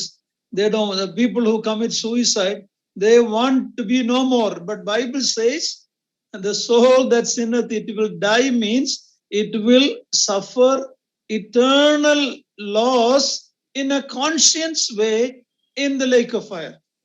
ಮತ್ತು ಈ ಒಂದು ಆ ರೀತಿಯಾಗಿ ಇರುವುದಾದ್ರೆ ಅಪರಾಧಿಗಳಿಗೆ ಎಷ್ಟೋ ಒಂದು ಸಂತೋಷದವಾದ ಒಂದು ಸುದ್ದಿ ಅಲ್ಲವೇ? ಆತ್ಮಹತ್ಯೆ ಮಾಡಿಕೊಳ್ಳುವವರು ಅವರು ತಿಳಿಸುವ ಒಂದು ಸಂಗತಿ, ದೇವರ ವಾಕ್ಯದ ಅನುಸಾರವಾಗಿ ನಾವು ನೋಡುವ ಸಂಗತಿ ಏನಂದ್ರೆ, ಆ ಒಂದು ಪಾಪ ಮಾಡುವ ಪ್ರಾಣಿಯ ಸಾಯುವನು ಎಂಬುದಾಗಿ ತಿಳಿಸುವಾಗ ಅವರು ಒಂದು ಮನಸ್ಥಿತಿಯಲ್ಲಿ ಅವರು ಇರುತ್ತಾರೆ. ಆ ಒಂದು ಮನಸ್ಥಿತಿಯಲ್ಲಿ ಅವರು ಮಾಡಿದ ತಪ್ಪುಗಳು ಏನು ಎಂಬುದಾಗಿರ್ತಕ್ಕಂಥ ಒಂದು ಪರಿಜ್ಞಾನಕ್ಕೆ ಅವರು ಇನ್ನೂ ಸಹ ಇರುತ್ತಾರೆ ಎಂಬುದಾಗಿ ನಾವು ಅರ್ಥ ಮಾಡಿಕೊಳ್ಳಬೇಕು. If the Bible teaches that when the judgment comes for the wicked, there will be no more, illade hodare, that will be good news for a lot of people like Hitler, Saddam Hussein, Veerappa. They will be very happy. ಈ ರೀತಿಯಾಗಿ ಅವರ ಒಂದು ಪ್ರಾಣ, ಆತ್ಮ ಮತ್ತು ಶರೀರ ಇದೆಲ್ಲವೂ ಸಹ ಅದು ನಾಶವಾಗಿ ಅವ್ರು ಇಲ್ಲದೆ ಇರುವ ಒಂದು ಸ್ಥಿತಿಗತಿಗೆ ಅವ್ರು ಹೋಗುವುದಾದರೆ ಅನೇಕ ದುಷ್ಟರಿಗೆ ಎಂತ ಒಂದು ಸಂತೋಷಕರವಾದ ಒಂದು ಸಮಾಚಾರವಲ್ಲವೇ? ವೀರಪ್ಪನಾಗಲಿ, ಸದಾಮ್ ಹುಸೇನ್ ಆಗಲಿ, ಈ ರೀತಿಯಾದ ಜನರು ಅವರು ಸಂತೋಷ ಪಡಬೇಕಲ್ಲವೇ? But Bible says we are accountable to God. There is an eternal glorified stage of the believers and the eternal doom where they will be suffering consciously forever with their body, soul and spirit. ಇದನ್ನು ನಾವು ಸ್ಪಷ್ಟವಾಗಿ ನಾವು ಅರ್ಥ ಮಾಡಿಕೊಳ್ಳುವವರಾಗಿರಬೇಕು. ಯಾರ್ಯಾರು ಅವರು ಅವಿಶ್ವಾಸಿಗಳ ಹಾಗೆ ಅವರು ಸಾಯುತ್ತಾರೋ ಅವರು ನಿಜಕ್ಕೂ ಸಹ ಅವರು ಒಂದು ಪರಿಜ್ಞಾನಕ್ಕೆ ಬಂದು ಅವರ ಒಂದು ನ್ಯಾಯ ತೀರ್ಪಿನ ಒಂದು ಸಂದರ್ಭದಲ್ಲಿ ಅವ್ರು ನಿಜಕ್ಕೂ ಸಹ ಇದೆಲ್ಲವನ್ನು ಸಹ ಅವರು ಕರ್ತನಿಂದ ಅವರು ಎದುರಿಸುವವರಾಗಿರುತ್ತಾರೆ. ಅದನ್ನು ನಾವು ಸ್ಪಷ್ಟವಾಗಿ ತಿಳಿದುಕೊಳ್ಳಬೇಕು. Dear brothers and sisters, believers, if there is no eternal hell, there was no need for the cross. ನಿತ್ಯ ನರಕ ಇಲ್ಲದೆ ಇದ್ದಿದ್ದರೆ ಆ ಒಂದು ಶಿಲುಬೆಯ ಒಂದು ಅವಶ್ಯಕತೆ ಇರುತ್ತಾ ಇರಲಿಲ್ಲ. Yeah, but the cross is real. Jesus Christ had to die to deliver us from that eternal loss. Nashavagu astidinda. God, the Lord had to take our death and deliver us from there. ಮಾದ್ರೆ ಶಿಲುಬೆಯ ಒಂದು ಸಂಗತಿಯು ಅದು ನಿಜವಾಗಿದ್ದು ಕರ್ತನು ನಮ್ಮನ್ನು ಆತನ ನಾಶನದಿಂದ ತಪ್ಪಿಸುವುದಕ್ಕೋಸ್ಕರ ನಮಗೋಸ್ಕರ ಆ ಒಂದು ಶ್ರಮೆಯನ್ನು ಆತನು ತಾಳಿದನು. These people, like I told the Seventh Day Adventists, many ordinary people there may not know this, but their leaders know. They don't believe in an eternal separation from God. ಈ ಒಂದು ಸೆವೆಂತ್ ಡೇ ಅಡ್ವೆಂಟಿಸ್ಟ್ ಈ ಒಂದು ಪಂಗಡದ ವಿಷಯವಾಗಿ ಅವರ ಒಂದು ಪಂಗಡದಲ್ಲಿ ಅನೇಕ ಸಾಮಾನ್ಯ ಜನರಿಗೆ ತಿಳಿದೇ ಇರಬಹುದು. ಆದ್ರೆ ಮುಖಂಡರಿಗೆ ಅವರಿಗೆ ಗೊತ್ತುಂಟು, ಅವರು ನಿತ್ಯ ಆ ಒಂದು ನರಕದ ವಿಷಯವಾಗಿ ಅವರು ನಂಬದೇ ಇರುವ ಒಂದು ಸ್ಥಿತಿ. ಅಂದರೆ and many people think that God is too loving. He will not send anybody to a lake of fire forever and ever. ಅವರು ತಿಳಿಸುವ ಒಂದು ಸಂಗತಿ ಅಂದ್ರೆ ದೇವರು ಆತನು ತುಂಬಾ ಪ್ರೀತಿ ಸ್ವರೂಪನಾಥನು ಆಗಿರುವ ಕಾರಣದ ದೆಸೆಯಿಂದ ಆತನು ನಿತ್ಯ ನರಕಕ್ಕೆ ಯಾರನ್ನು ಸಹ ಕಳಿಸುವುದಿಲ್ಲ ಎಂಬುದಾಗಿ ಅವರು ನಂಬುತ್ತಾರೆ. To get an answer for that, we only need to look at the cross where his own son, the beloved son, had to cry out, my God, why hast thou forsaken me? He had to go through that to deliver us from that eternal lake of fire. ನಿತ್ಯ ನರಕದಿಂದ ನಮ್ಮನ್ನು ಬಿಡಿಸುವುದಕ್ಕೋಸ್ಕರ ಕರ್ತನಾಗಿರುವ ಯೇಸು ಕ್ರಿಸ್ತನು ಆ ಶಿಲುಬೆಯ ಮೇಲೆ ಆತನು ಕೂಗಿಕೊಂಡ ಒಂದು ಸಂಗತಿ, ನನ್ನ ದೇವರೇ ಯಾಕೆ ನನ್ನನ್ನು ಕೈ ಬಿಟ್ಟಿದ್ದೀ ಎಂಬುದಾಗಿ ಆತನು ತಿಳಿಸಿಕೊಂಡು ನಾವು ಅದಕ್ಕೆ ನಾವು ಹಿಂದಿರುಗಿ ಹೋಗಿ ನಾವು ನೋಡಬೇಕು. Okay, so at salvation, the soul of man is made perfect in a positional sense. When we accepted the Lord, ಕರ್ತನಾಗಿರುವ ಯೇಸು ಕ್ರಿಸ್ತನ ಮೇಲೆ ನಂಬಿಕೆಯನ್ನು ಇಟ್ಟಾಗ, ರಕ್ಷಣೆ ಹೊಂದಿದಾಗ, ಒಂದು ಸ್ಥಾನದ ವಿಷಯದಲ್ಲಿ ಒಂದು ಪ್ರಾಣವು ಅದು ಪರಿಪೂರ್ಣತೆಯ ಒಂದು ಸ್ಥಿತಿಗೆ ಅದು ಒಳಗಾಗಿದೆ. But practically speaking, ಆದ್ರೆ ಪ್ರಾಯೋಗಿಕವಾಗಿ ನಾವು ಮಾತನಾಡುವುದಾದರೆ, our mind, will and emotion, the soul need to be sanctified, renewed each day. ಆದ್ರೆ ಪ್ರತಿ ದಿನವೂ ನಮ್ಮ ಪ್ರಾಣವು ಪ್ರಾಯೋಗಿಕವಾಗಿ, ಅಂದರೆ ನಮ್ಮ ಒಂದು ಬುದ್ಧಿಶಕ್ತಿ, ನಮ್ಮ ಮನಸ್ಸು, ನಮ್ಮ ಚಿತ್ತ ಮತ್ತು ಭಾವನೆಗಳು ಪ್ರತಿ ದಿನವೂ ಸಹ ನಾವು ಪ್ರಾಯೋಗಿಕವಾಗಿ ಶುದ್ಧೀಕರಿಸಿಕೊಳ್ಳುವವರಾಗಿರಬೇಕು. The soul and spirit of man cannot be separated. ಆತ್ಮ ಮತ್ತು ಪ್ರಾಣವು, ಮನುಷ್ಯನ ಆತ್ಮ ಮತ್ತು ಪ್ರಾಣವನ್ನು ಪ್ರತ್ಯೇಕಿಸುವುದಕ್ಕೆ ಸಾಧ್ಯವಿಲ್ಲ. If we do that, the man will cease to exist. ಮತ್ತು ಈ ರೀತಿಯಾಗಿ ನಾವು ಮಾಡುವುದಾದ್ರೆ ಮನುಷ್ಯನು ಆತನು ಜೀವಿಸುವನಾತನು ಆಗಿರುವುದಿಲ್ಲ. So even though the spirit and soul is different, yet it goes together. ಈ ಒಂದು ಪ್ರಾಣ ಮತ್ತು ಆತ್ಮವು ಅದು ಪ್ರತ್ಯೇಕವಾಗಿರುವ ಸಂಗತಿಗಳಾಗಿದ್ರೂ ಸಹ ಅದೆರಡೂ ಸಹ ಒಟ್ಟಾಗಿ ಹೋಗುವಂತದ್ದಾಗಿದೆ. The soul is the center of man's emotion, affections, feelings and will, all these. ಮತ್ತು ಈ ಒಂದು ಪ್ರಾಣ ಎಂಬುದಾಗಿ ತಿಳಿಸುವಾಗ ಒಬ್ಬ ಮನುಷ್ಯನ ಆತನ ಒಂದು ಭಾವನೆಗಳು ಮತ್ತು ಆತನ ಒಂದು ಮನಸ್ಥಿತಿ, ಇದೆಲ್ಲಕ್ಕೂ ಸಹ ಅದು ಕೇಂದ್ರವಾಗಿ ಅದು ಉಂಟು. Sometimes it is called the heart of man. ಇನ್ನು ಕೆಲವು ಬಾರಿ ಅದಕ್ಕೆ ಪ್ರಾಣಕ್ಕೆ ಮನುಷ್ಯನ ಹೃದಯ ಎಂಬುದಾಗಿ ನಾವು ಮನುಷ್ಯನ ಒಂದು ಮನಸ್ಸು ಎಂಬುದಾಗಿ ನಾವು ತಿಳಿಸುತ್ತೇವೆ. When Bible talks about the heart, it can either be the organ or it can be that inner soul. ದೇವರ ವಾಕ್ಯದಲ್ಲಿ ಮನುಷ್ಯನ ಹೃದಯ ಎಂಬುದಾಗಿ ತಿಳಿಸುವಾಗ ಅದು ಆ ಒಂದು ಹೃದಯವು ಅದು ದೇಹದ ಒಂದು ಅಂಗವಾಗಿದೆ, ಅಥವಾ ಆ ಒಂದು ಮನುಷ್ಯನ ಒಂದು ಪ್ರಾಣವನ್ನು ಸೂಚಿಸುವಂತದ್ದಾಗಿದೆ. In the soul, when we talk about mind, will and emotion, ನಾವು ಪ್ರಾಣದಲ್ಲಿ ನಾವು ಮನುಷ್ಯನ ಒಂದು ಮನಸ್ಸು ಮತ್ತು ಆತನ ಒಂದು ಭಾವನೆಗಳು ಮತ್ತು ಚಿತ್ತದ ವಿಷಯವಾಗಿ ನಾವು ಮಾತನಾಡುವಾಗ, mind is related to our thinking, our perceiving, our understanding, our believing, our discerning. All this comes under the mind. ಮನಸ್ಸು ನಾವು ಯೋಚಿಸುವ ಸಂಗತಿ, ನಾವು ಚಿಂತಿಸುವ ಸಂಗತಿ ಮತ್ತು ವಿವೇಚನಾ ಶಕ್ತಿಯ ವಿಷಯವಾಗಿ ತಿಳಿಸುವಂತದ್ದಾಗಿದೆ. The mind of us is corrupted by sin and must be renewed by the Holy Spirit and the Word of God. ಮನಸ್ಸು ಅದು ಪಾಪದಿಂದ ಅದು ಕಳಂಕಕ್ಕೆ ಒಳಗಾಗಿದ್ದು ಪ್ರತಿದಿನವೂ ಸಹ ಪವಿತ್ರಾತ್ಮನ ಸಹಾಯದಿಂದ ಮತ್ತು ದೇವರ ವಾಕ್ಯದ ಸಹಾಯದಿಂದ ಅದು ಶುದ್ಧೀಕರಣವಾಗಬೇಕು. So many places the Word of God tells in the New Testament, renew your mind. ನಿಮ್ಮ ಮನಸ್ಸನ್ನು ನೂತನಪಡಿಸಬೇಕು. We need continuous renewal. ಹೊಸ ಒಡಂಬಡಿಕೆ ಅನೇಕ ಭಾಗಗಳಲ್ಲಿ ನಮ್ಮ ಮನಸ್ಸನ್ನು ನಾವು ನೂತನಪಡಿಸಿಕೊಳ್ಳಬೇಕೆಂಬುದಾಗಿರ್ತಕ್ಕಂಥ ಸಂಗತಿಯನ್ನು ನಾವು ಓದುತ್ತೇವೆ. Even after becoming believers and being a believer for long time, even as becoming servant of God, we all have that capacity that our mind can be so corrupted. ಅನೇಕ ವರ್ಷಗಳಿಂದ ನಾವು ವಿಶ್ವಾಸಿಗಳಾಗಿದ್ದರೂ ಸಹ, ದೇವರ ಸೇವಕರು ಸಹ ನಾವು ಆಗಿದ್ದರೂ ಸಹ, ನಮ್ಮ ಈ ಒಂದು ಲೋಕದಲ್ಲಿ ನಾವು ಜೀವಿಸುವಾಗ ಅನೇಕ ಸಂಗತಿಗಳಿಂದ ನಮ್ಮ ಮನಸ್ಸು ಅದು ಕಳಂಕಕ್ಕೆ ಅದು ಒಳಗಾಗುವಂತದ್ದಾಗಿದೆ, ಮಲಿನಕ್ಕೆ ಅದು ಒಳಗಾಗುವಂತದ್ದಾಗಿದೆ. ಶುದ್ಧೀಕರಣ ನಮಗೆ ಅವಶ್ಯವಾಗಿದೆ. Because what we see, what we hear all around is so depraved and corrupt, it has an influence on our mind. ನಮ್ಮ ಸುತ್ತಲೂ ಎಲ್ಲ ಅನೇಕ ಸಂಗತಿಗಳು ಅದು ಭ್ರಷ್ಟದಿಂದ ಕೂಡಿದ ಒಂದು ಕಾಣದ ದೆಸೆಯಿಂದ ನಮ್ಮ ಮನಸ್ಸಿನಲ್ಲಿ ಅದು ಪರಿಣಾಮವನ್ನು ಅದು ಬೀರುವಂತದ್ದಾಗಿದ್ದು ನಮ್ಮನ್ನು ಅದು ಮಲಿನಕ್ಕೆ ಅದು ನಮ್ಮ ಮನಸ್ಸನ್ನು ಒಳಪಡಿಸುವಂತದ್ದಾಗಿದೆ. How do we renew our mind? ನಮ್ಮ ಒಂದು ಮನಸ್ಸನ್ನು ಯಾವ ರೀತಿಯಾಗಿ ನಾವು ನೂತನಪಡಿಸುತ್ತೇವೆ? By the word of God, and we are also given the mind of Christ. ದೇವರ ವಾಕ್ಯದಿಂದ ಮತ್ತು ಕ್ರಿಸ್ತನ ಮನಸ್ಸು ನಮಗಿರಬೇಕೆಂಬುದಾಗಿ ನಾವು ದೇವರ ವಾಕ್ಯದಲ್ಲಿ ನಾವು ಓದುತ್ತೇವೆ. 1 Corinthians 2:16, please read that. ಕೊರಿಂಥದವರಿಗೆ ಬರೆದ ಮೊದಲನೇ ಪತ್ರಿಕೆ 2ನೇ ಅಧ್ಯಾಯ 16ನೇ ವಚನವನ್ನು ದಯಮಾಡಿ ಓದಿರಿ.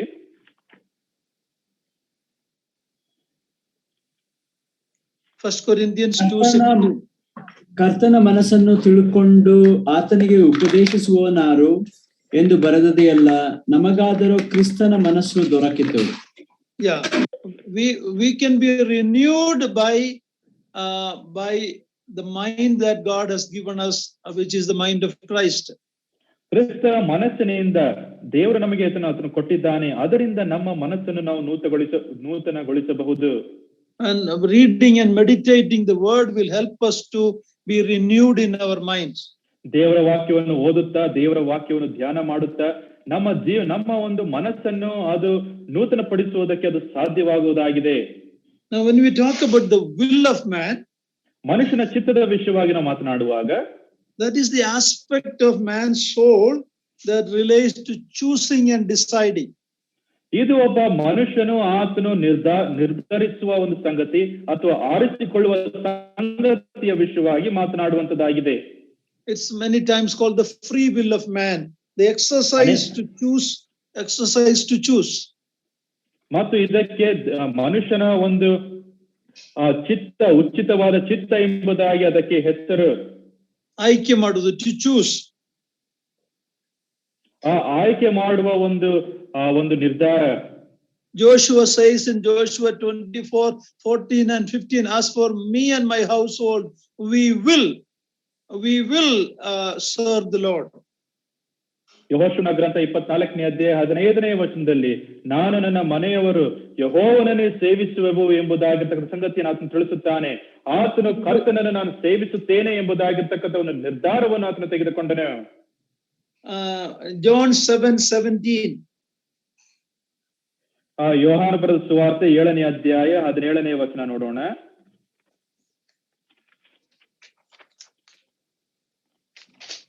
ಆತನ ಚಿತ್ತದಂತೆ ನಡೆಯುವುದಕ್ಕೆ ಯಾರಿಗೆ ಮನಸ್ಸದೆಯೋ ಅವರಿಗೆ ಈ ಬೋಧನೆಯು ದೇವರಿಂದ ಬಂದದ್ದೋ ನಾನೇ ಕಲ್ಪಿಸಿ ಹೇಳಿದ್ದೋ ಗೊತ್ತಾಗುವುದು.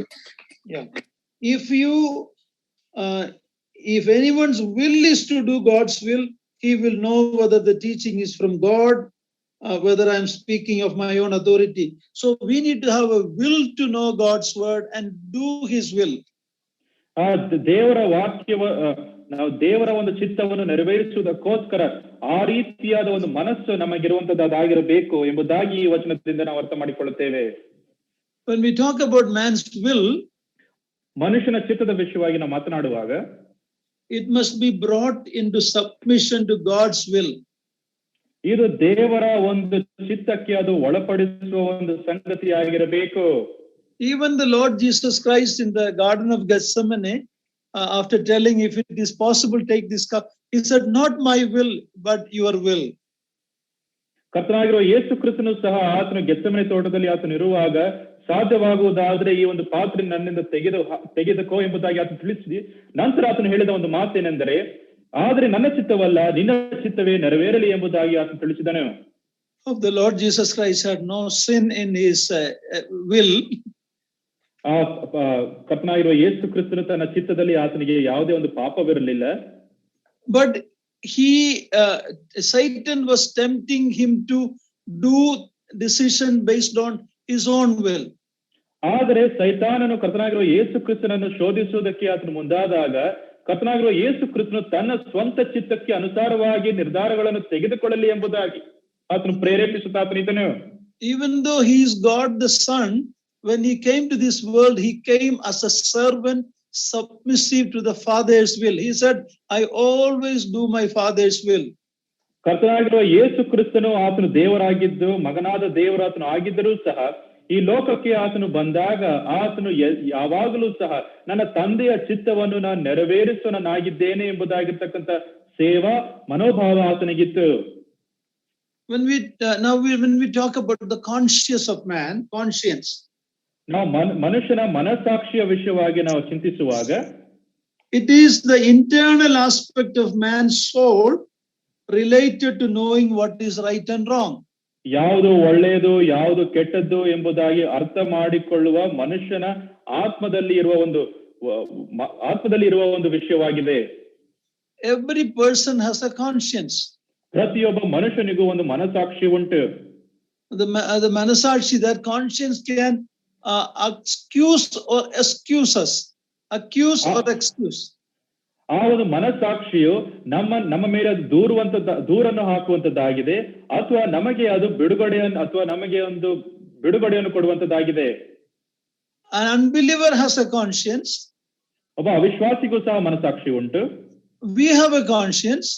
ನಮಗೂ ಸಹ ಮನಸಾಕ್ಷಿ ಉಂಟು.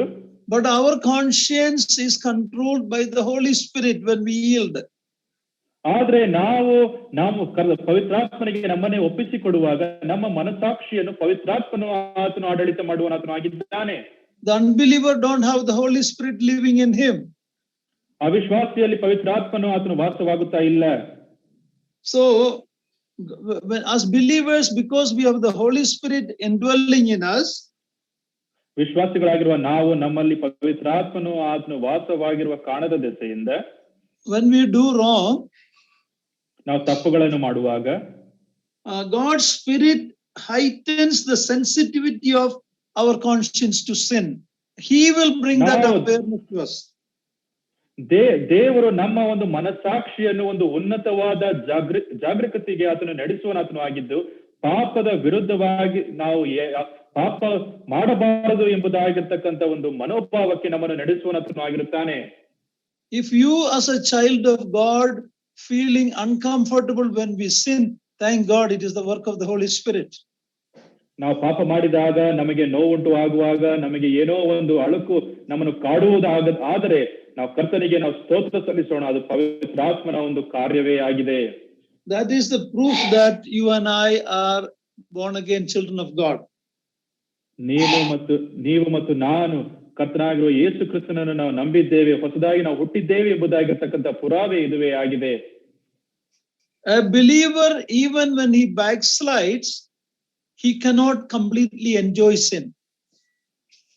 ಒಬ್ಬ ವಿಶ್ವಾಸಿಯು ಆತನು ಹಿಂಜಾರಿ ಆತನು ಹೋಗುವುದಾದರೆ ಆತನು ನಿಜಕ್ಕೂ ಸಹ ಪಾಪದಲ್ಲಿ ಆನಂದಿಸುವುದಕ್ಕೆ ಸಂಪೂರ್ಣವಾಗಿ ಆತನಿಗೆ ಸಾಧ್ಯವಿಲ್ಲ. We may go for some time away from God, we may backslide to so bad a state, but you will never be able to enjoy sin like the worldly people. ನಾವು ಸ್ವಲ್ಪ ಕಾಲಕ್ಕೆ ನಾವು ಕರ್ತನಿಂದ ನಾವು ದೂರವಾಗಿ ಹೋಗಿ ನಾವು ಹಿಂಜಾರಿ ನಾವು ಪಾಪವನ್ನು ನಾವು ಮಾಡುತ್ತಾ ಇದ್ದರೂ ಸಹ ಲೋಕದವರು ಯಾವ ರೀತಿಯಾಗಿ ಪಾಪವನ್ನು ಆನಂದಿಸುತ್ತಾರೋ ಆ ರೀತಿಯಾಗಿ ಹಿಂಜಾರಿ ಹೋದ ಒಂದು ವಿಶ್ವಾಸಿಗಳು ಪಾಪವನ್ನು ಆನಂದಿಸುವುದಕ್ಕೆ ಸಾಧ್ಯವಿಲ್ಲ. Romans 1:32 talk about the unbelievers. They not only practice these things, but they approve those things. We read in Romans 1:32. ನಾವು ರೋಮಾಪುರದವರಿಗೆ ಬರೆದ ಪತ್ರಿಕೆ 1ನೇ ಅಧ್ಯಾಯ 32ನೇ ವಚನದಲ್ಲಿ ಈ ರೀತಿಯಾಗಿ ನಾವು ಓದುತ್ತೇವೆ, ಇಂಥವುಗಳನ್ನು ನಡೆಸುವವರು ಮರಣಕ್ಕೆ ಪಾತ್ರರಾಗಿದ್ದಾರೆಂಬ ದೇವ ವಿಧಿಯು ಅವರಿಗೆ ತಿಳಿಯದಿದ್ದರೂ ಅವರು ತಾವೇ ಅವುಗಳನ್ನು ಮಾಡುವವರನ್ನು ಅನುಬೋಧಿಸುತ್ತಾರೆ. Yeah, that is why we have awards given for films and cinema. They do all kind of evil, but they are awarded. ಈ ಒಂದು ಲೋಕದಲ್ಲಿ ಚಲನಚಿತ್ರಗಳಲ್ಲಿ ನಟಿಸಿದ ಒಂದು ಜನರಿಗೆ ಅನೇಕ ಪ್ರಶಸ್ತಿಗಳನ್ನು ಕೊಡುತ್ತಾರೆ. ಅವರು ದುಷ್ಟ ಸಂಗತಿಗಳನ್ನು ಮಾಡಿದರೂ ಸಹ ಅವರಿಗೆ ಪ್ರಶಸ್ತಿ ಸಿಕ್ಕುವ ಸಂಗತಿಯನ್ನು ನಾವು ನೋಡುತ್ತೇವೆ. So, but a believer can never enjoy sin because our conscience is controlled by the Holy Spirit. ಆದ್ರೆ ಒಬ್ಬ ವಿಶ್ವಾಸಿ ಆತನು ಎಂದಿಗೂ ಸಹ ಆತನ ಪಾಪವನ್ನು ಆನಂದಿಸುವುದಕ್ಕೆ ಆತನಿಗೆ ಸಾಧ್ಯವಿಲ್ಲ. ಕಾರಣ ಯಾಕಂದ್ರೆ ಆತನ ಒಂದು ಮನಸ್ಸಾಕ್ಷಿಯನ್ನು ಪವಿತ್ರಾತ್ಮನು ಆತನ ನಿಯಂತ್ರಣದಲ್ಲಿಟ್ಟಿದ್ದಾನೆ. It is the soul and spirit of man that will live forever with God in a glorified body. ಪ್ರಾಣ ಮತ್ತು ಆತ್ಮವು ಅದು ಕರ್ತನ ಜೊತೆಯಲ್ಲಿ ಸಂಪೂರ್ಣವಾಗಿ ಎಂದೆಂದಿಗೂ ಸಹ ಒಂದು ಮಹಿಮಾ ಶರೀರದಲ್ಲಿ ಅದು ವಾಸ ಮಾಡುವಂತದ್ದಾಗಿದೆ. Then God's will have full control in our life. ಮತ್ತು ಅದಾದ ನಂತರ ದೇವರ ಚಿತ್ತವು ನಮ್ಮ ಜೀವನದಲ್ಲಿ ಅದು ನಿಯಂತ್ರಣವನ್ನು ಹೊಂದಿರುವಂತದ್ದಾಗಿರುತ್ತದೆ. God will replace our spirit. ಕರ್ತನು ನಮ್ಮ ಒಂದು ಆತ್ಮವನ್ನು ಆತನು ನೂತನವನ್ನು ಆತನು ಕೊಡುತ್ತಾನೆ. He will redeem and glorify our body. ನಮ್ಮ ಒಂದು ದೇಹವನ್ನು ಆತನು ವಿಮೋಚಿಸಿ ನಮಗೆ ಮಹಿಮಾ ಶರೀರವನ್ನು ಅನುಗ್ರಹಿಸುತ್ತಾನೆ. He will renew and sanctify our soul.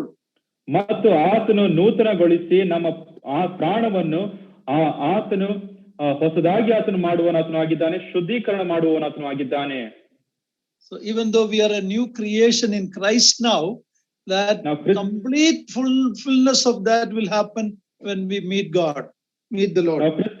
ನಾವು ಕ್ರಿಸ್ತನಲ್ಲಿ ನಾವು ನೂತನ ಸೃಷ್ಟಿಗಳು ನಾವು ಆಗಿದ್ದರೂ ಸಹ ಇದರ ಒಂದು ಸಂಪೂರ್ಣತೆಯನ್ನು ನಾವು ಕರ್ತನನ್ನು ನಾವು ಎದುರು ನೋಡುವಾಗ, ಭೇಟಿಯಾಗುವಾಗ ಅದು ಸಿದ್ಧಿಗೆ ಬರುವಂತದ್ದಾಗಿದೆ.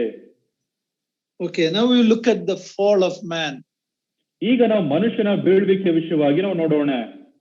When God created man, God said it was good. ದೇವರು ಆತನು ಮನುಷ್ಯನನ್ನು ಅದನ್ನ ಪುರುಷನನ್ನು ಆತನು ಉಂಟು ಮಾಡಿದಾಗ ಒಳ್ಳೆಯದು ಎಂಬುದಾಗಿ ಆತನು ತಿಳಿಸಿದನು. God created man to properly relate to him and have fellowship with him. ಆತನ ದೇವರು ಮನುಷ್ಯನನ್ನು ಸೃಷ್ಟಿ ಮಾಡಿದ ಒಂದು ಉದ್ದೇಶ ಆತನ ಜೊತೆಯಲ್ಲಿ ಅನ್ಯೋನ್ಯತೆಯನ್ನು ಆತನು ಹೊಂದಬೇಕೆಂಬುದಾಗಿರ್ತಕ್ಕಂಥ ಸಂಗತಿಯಿಂದ ಆತನು ಸೃಷ್ಟಿ ಮಾಡಿದನು. It is clear that prior to Genesis 3, Adam and Eve had not sinned. ಆದಿಕಾಂಡ 3ನೇ ಅಧ್ಯಾಯಕ್ಕೆ ಮುಂಚೆ ಆದ ಮತ್ತು ಹವ್ವಳು ಪಾಪ ಮಾಡಲಿಲ್ಲ ಎಂಬುದಾಗಿ ನಾವು ಸ್ಪಷ್ಟವಾಗಿ ನಾವು ನೋಡುತ್ತೇವೆ. We don't know how long it was.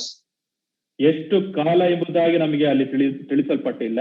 For some period of time, ಆದ್ರೆ ಒಂದು ಕಾಲಕ್ಕೋಸ್ಕರ, some period of time after their creation, ಅವರ ಒಂದು ಸೃಷ್ಟಿಯಾದ ಸ್ವಲ್ಪ ಕಾಲದ ಒಂದು ಅವಧಿಯಲ್ಲಿ Adam and Eve enjoyed unbroken fellowship with each other and with God. ಆದ ಮತ್ತು ಹವ್ವಳು ಅವರಿಬ್ಬರು ಸಹ ಮುರಿಯದೇ ಇದ್ದಂತ ಒಂದು ಅನ್ಯೋನ್ಯತೆಯನ್ನು ಪರಸ್ಪರವಾಗಿ ಅವರು ಆನಂದಿಸುತ್ತಾ ಕರ್ತನ ಜೊತೆಯಲ್ಲಿಯೂ ಸಹ ಅವರು ಆನಂದಿಸುತ್ತಾ ಅವರಿದ್ದರು. But chapter 3 tells us what happened. ಆದ್ರೆ ಆದಿಕಾಂಡ 3ನೇ ಅಧ್ಯಾಯಕ್ಕೆ ನಾವು ಬರುವಾಗ ಅಲ್ಲಿ ಆದ ಘಟನೆಯನ್ನು ನಾವು ನೋಡುತ್ತೇವೆ. When we look at the original condition of man, ಮನುಷ್ಯನ ಬೀಳುವಿಕೆಯ ಮುಂಚೆ ಮನುಷ್ಯನ ಒಂದು ಸ್ಥಿತಿಯನ್ನು ನಾವು ನೋಡುವುದಾದರೆ, man was created by God in a state of unconformed innocence, okay, or we can call it untested holiness. ಮನುಷ್ಯನು ಆತನು ಬೀಳೋದಕ್ಕಿಂತ ಮುಂಚೆ ಮನುಷ್ಯನು ಆತನು ಒಂದು ರೀತಿಯಾದ ಒಂದು ಪರೀಕ್ಷೆಗೆ ಒಳಗಾಗದೇ ಇರುವ ಒಂದು ಮುಗ್ಧತನದಲ್ಲಿ ಆತನು ಇದ್ದನು.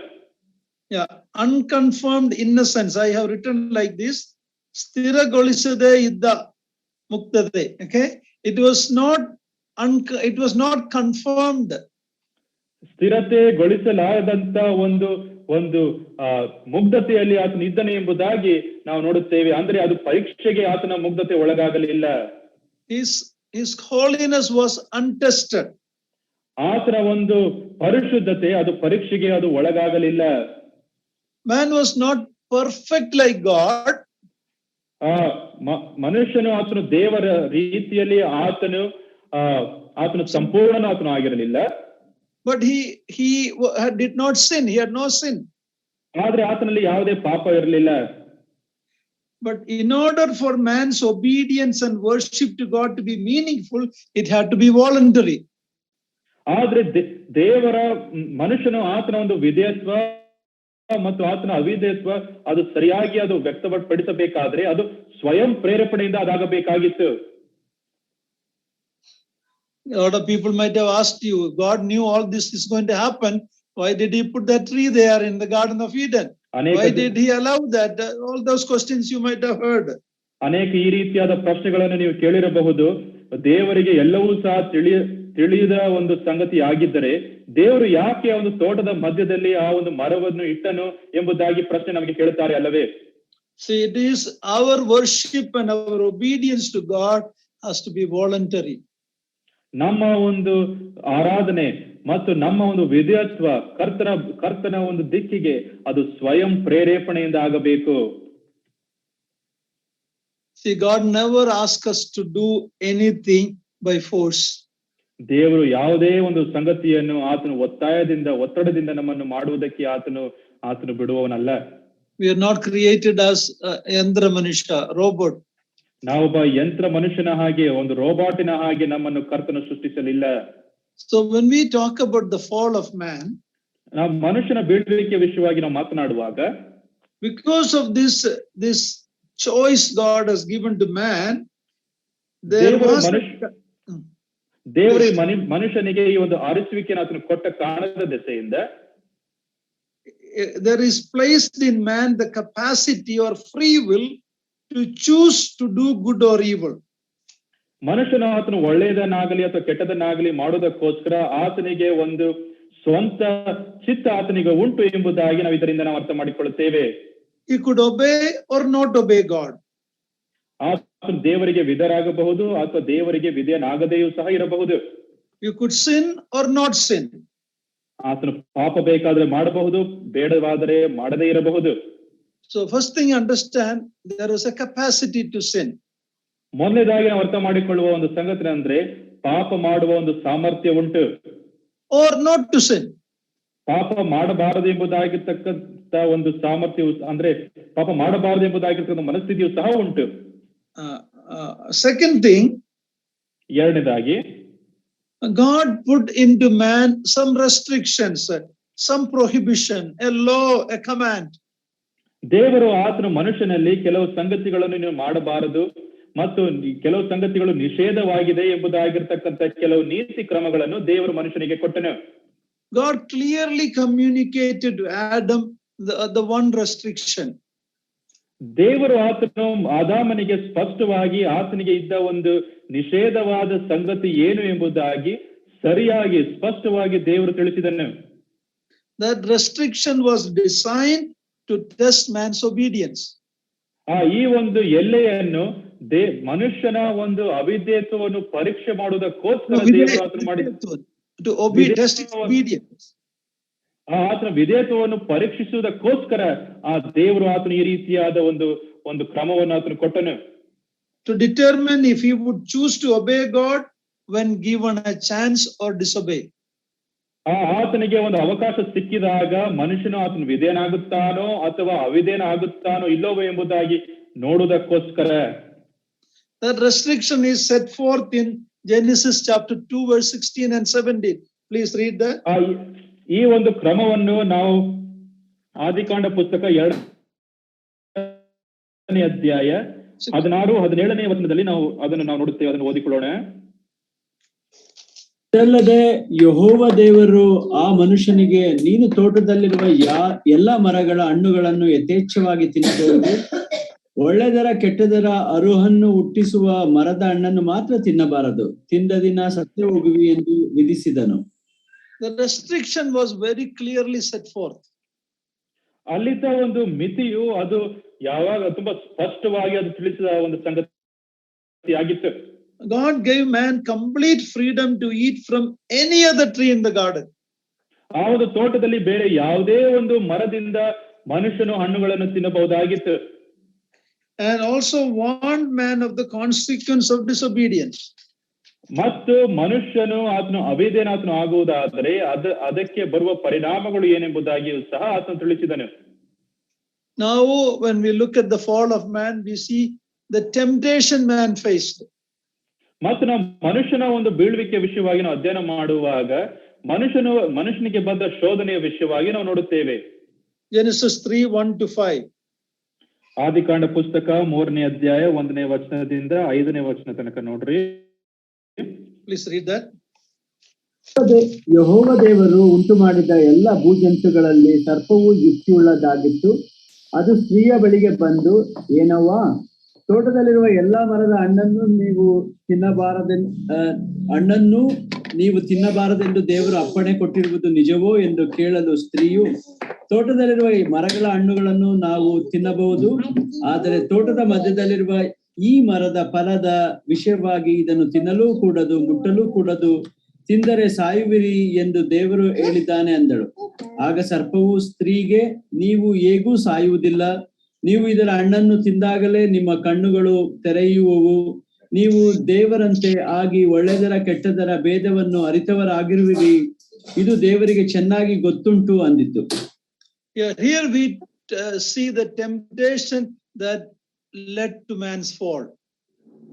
ಇಲ್ಲಿ ಮನುಷ್ಯನು ಯಾವ ರೀತಿಯಾಗಿ ಆತನು ಬಿದ್ದನು ಆ ಒಂದು ಶೋಧನೆಯ ವಿಷಯವಾಗಿ ನಾವು ನೋಡುತ್ತೇವೆ.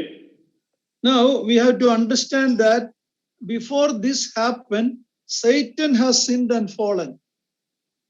ಇದಕ್ಕೂ ಮುಂಚೆ ಸೈತಾನನು ಈಗಾಗಲೇ ಆತನು ಪಾಪ ಮಾಡಿ ಬಿದ್ದಿದ್ದಾನೆ ಎಂಬುದಾಗಿ ನಾವು ಅರ್ಥ ಮಾಡಿಕೊಳ್ಳಬೇಕು. The angels were created before man's creation, as we have seen in the study of the angels.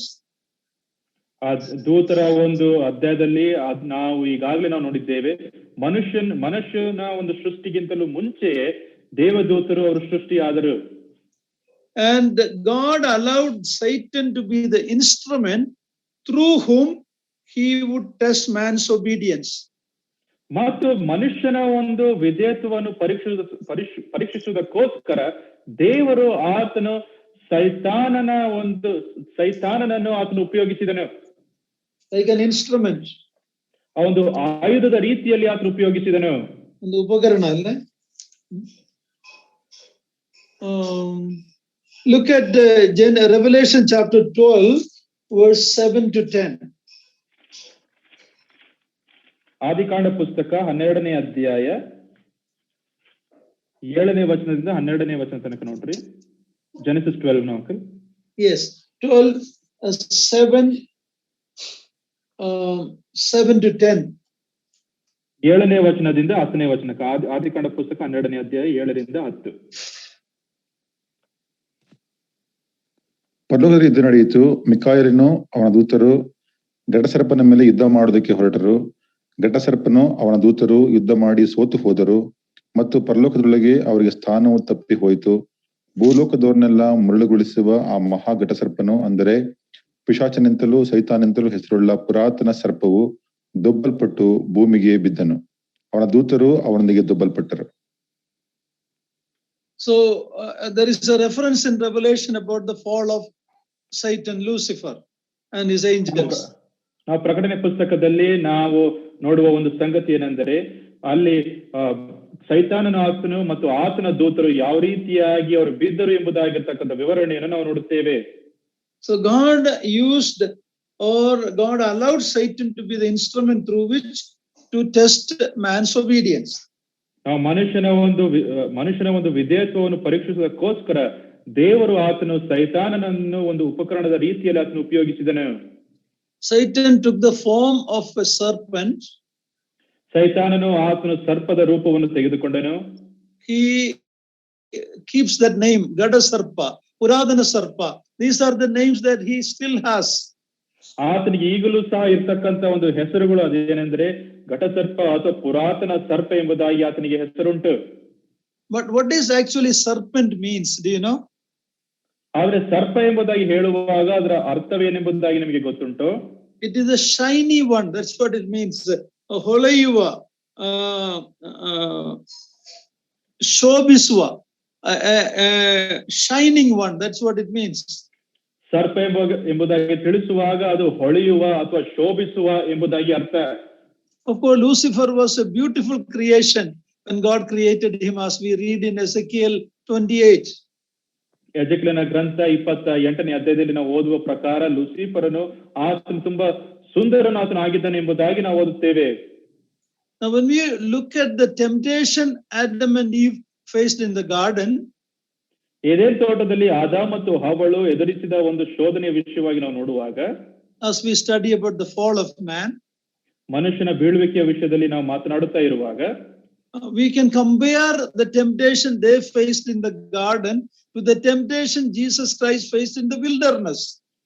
ಮತ್ತು ಅವರು ಯಾವ ರೀತಿಯಾಗಿ ಆದಾಮ ಮತ್ತು ಹವ್ವಳು ತೋಟದಲ್ಲಿ ಎದುರಿಸಿದ ಒಂದು ಶೋಧನೆ, ಅದನ್ನು ನಮ್ಮ ಕರ್ತನಾಗಿರುವ ಯೇಸು ಕ್ರಿಸ್ತನು ಅರಣ್ಯ ಪ್ರದೇಶದಲ್ಲಿ ಆತನು ಎದುರಿಸಿದ ಶೋಧನೆ, ಇದೆರಡನ್ನು ಸಹ ನಾವು ಹೋಲಿಸಿ ನಾವು ಅಧ್ಯಯನ ಮಾಡುವುದು ಅದೇ ಒಳ್ಳೆಯ ಒಂದು ಅಧ್ಯಯನವಾಗಿದೆ. Okay, I'm not going to go into that now. ಅದರ ವಿಷಯವಾಗಿ ನಾನು ಈ ದಿನ ನಾನು ಮಾತನಾಡುವುದಿಲ್ಲ. But in the temptation, what are the 4 issues that happened there?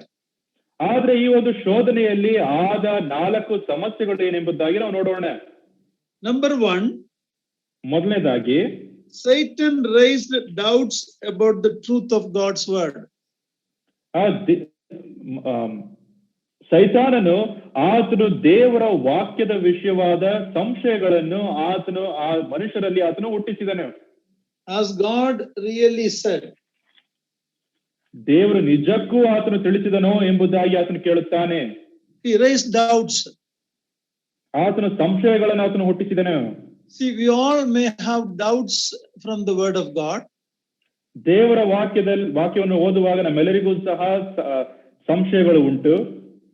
We may also have beliefs in the word of God. Certain things we know for sure. ಆದ್ರೆ ಇನ್ನೂ ಕೆಲವು ಸಂಗತಿಗಳಲ್ಲಿ ಹೌದು ನಿಜಕ್ಕೂ ಸಹ ಸರಿ ಎಂಬುದಾಗಿ ನಾವು ಒಪ್ಪಿಕೊಳ್ಳುತ್ತೇವೆ, ಅದರಲ್ಲಿ ನಮಗೆ ನಂಬಿಕೆ ಉಂಟು.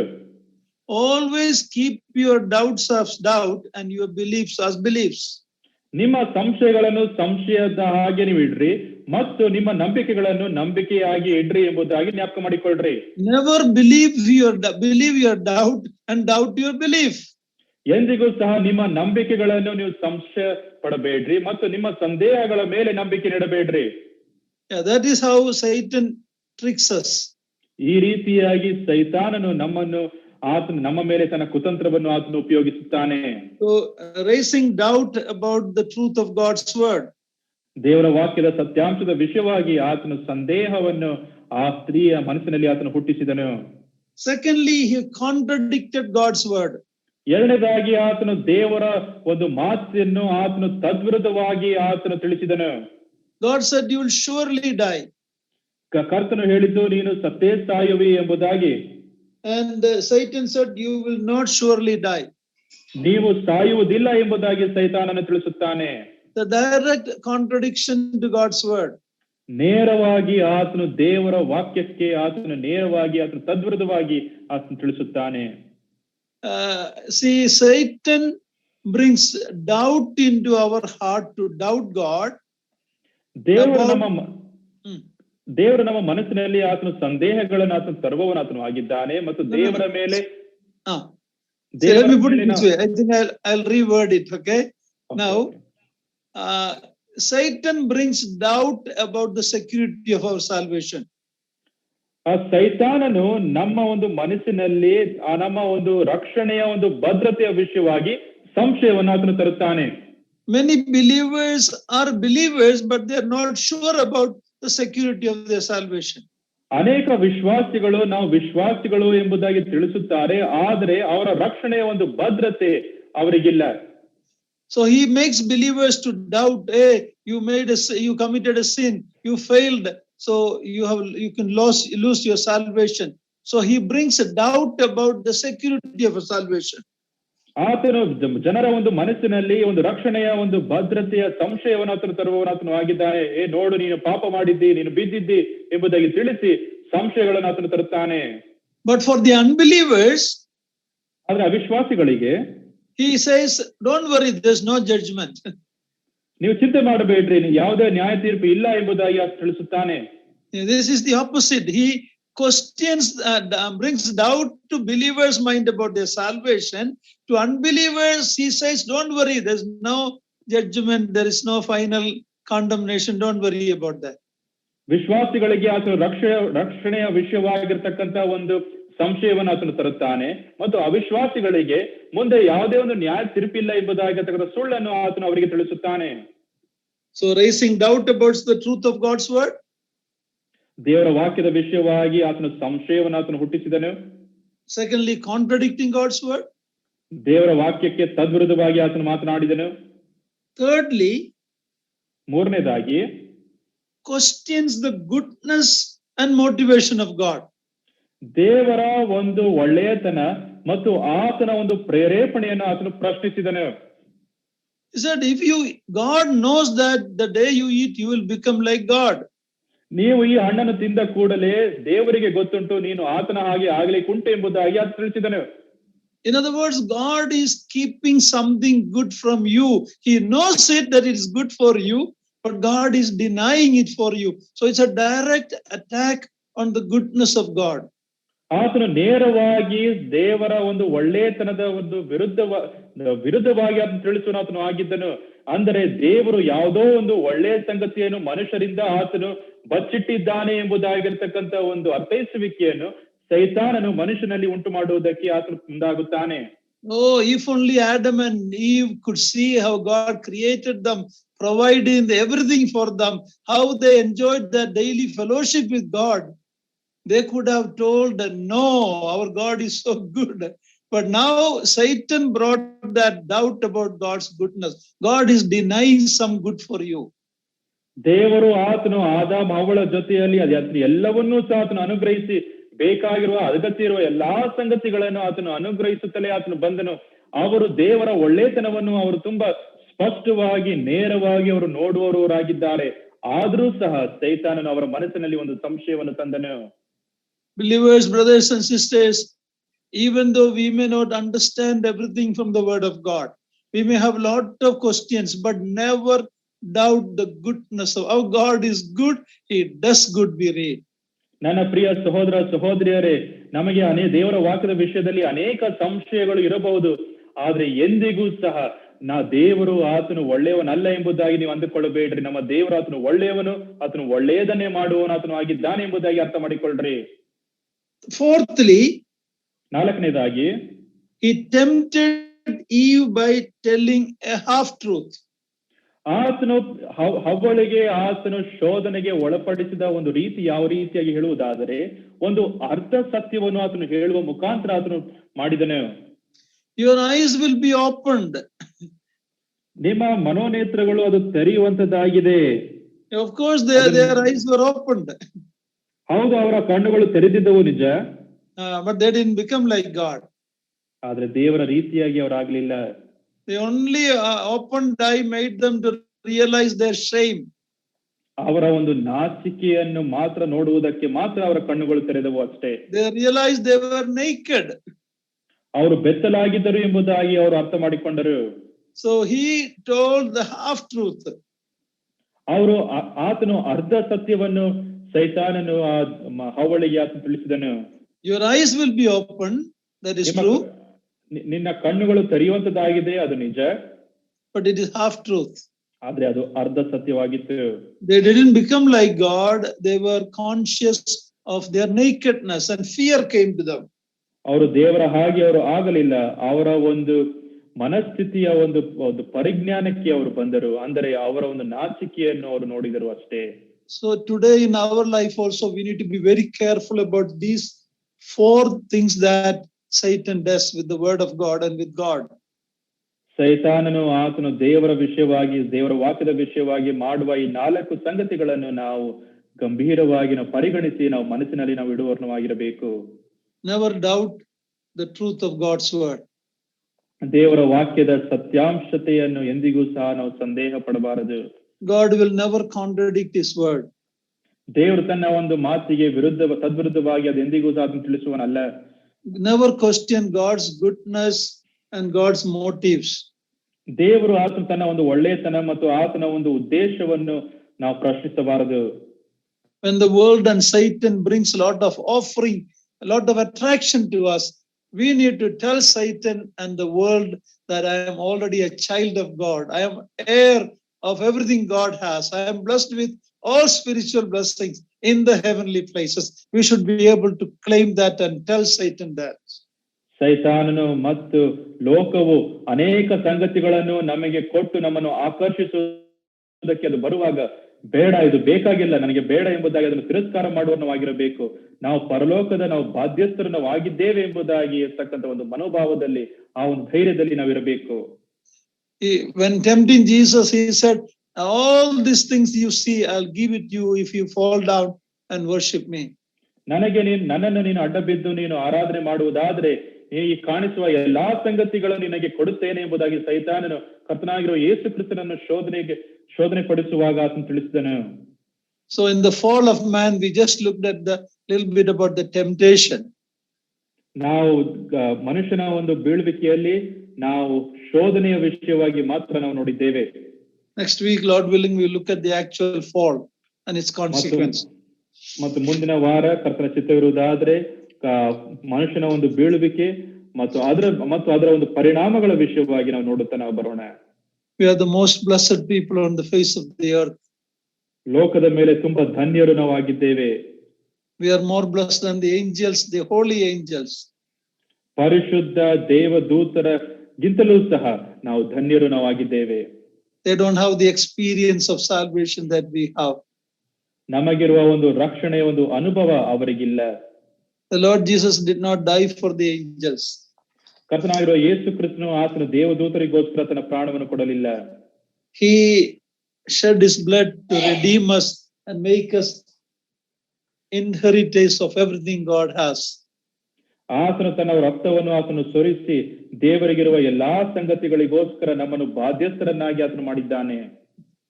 Even though all believers, the Old Testament, the New Testament, the tribulation time saints, they will all be God's people.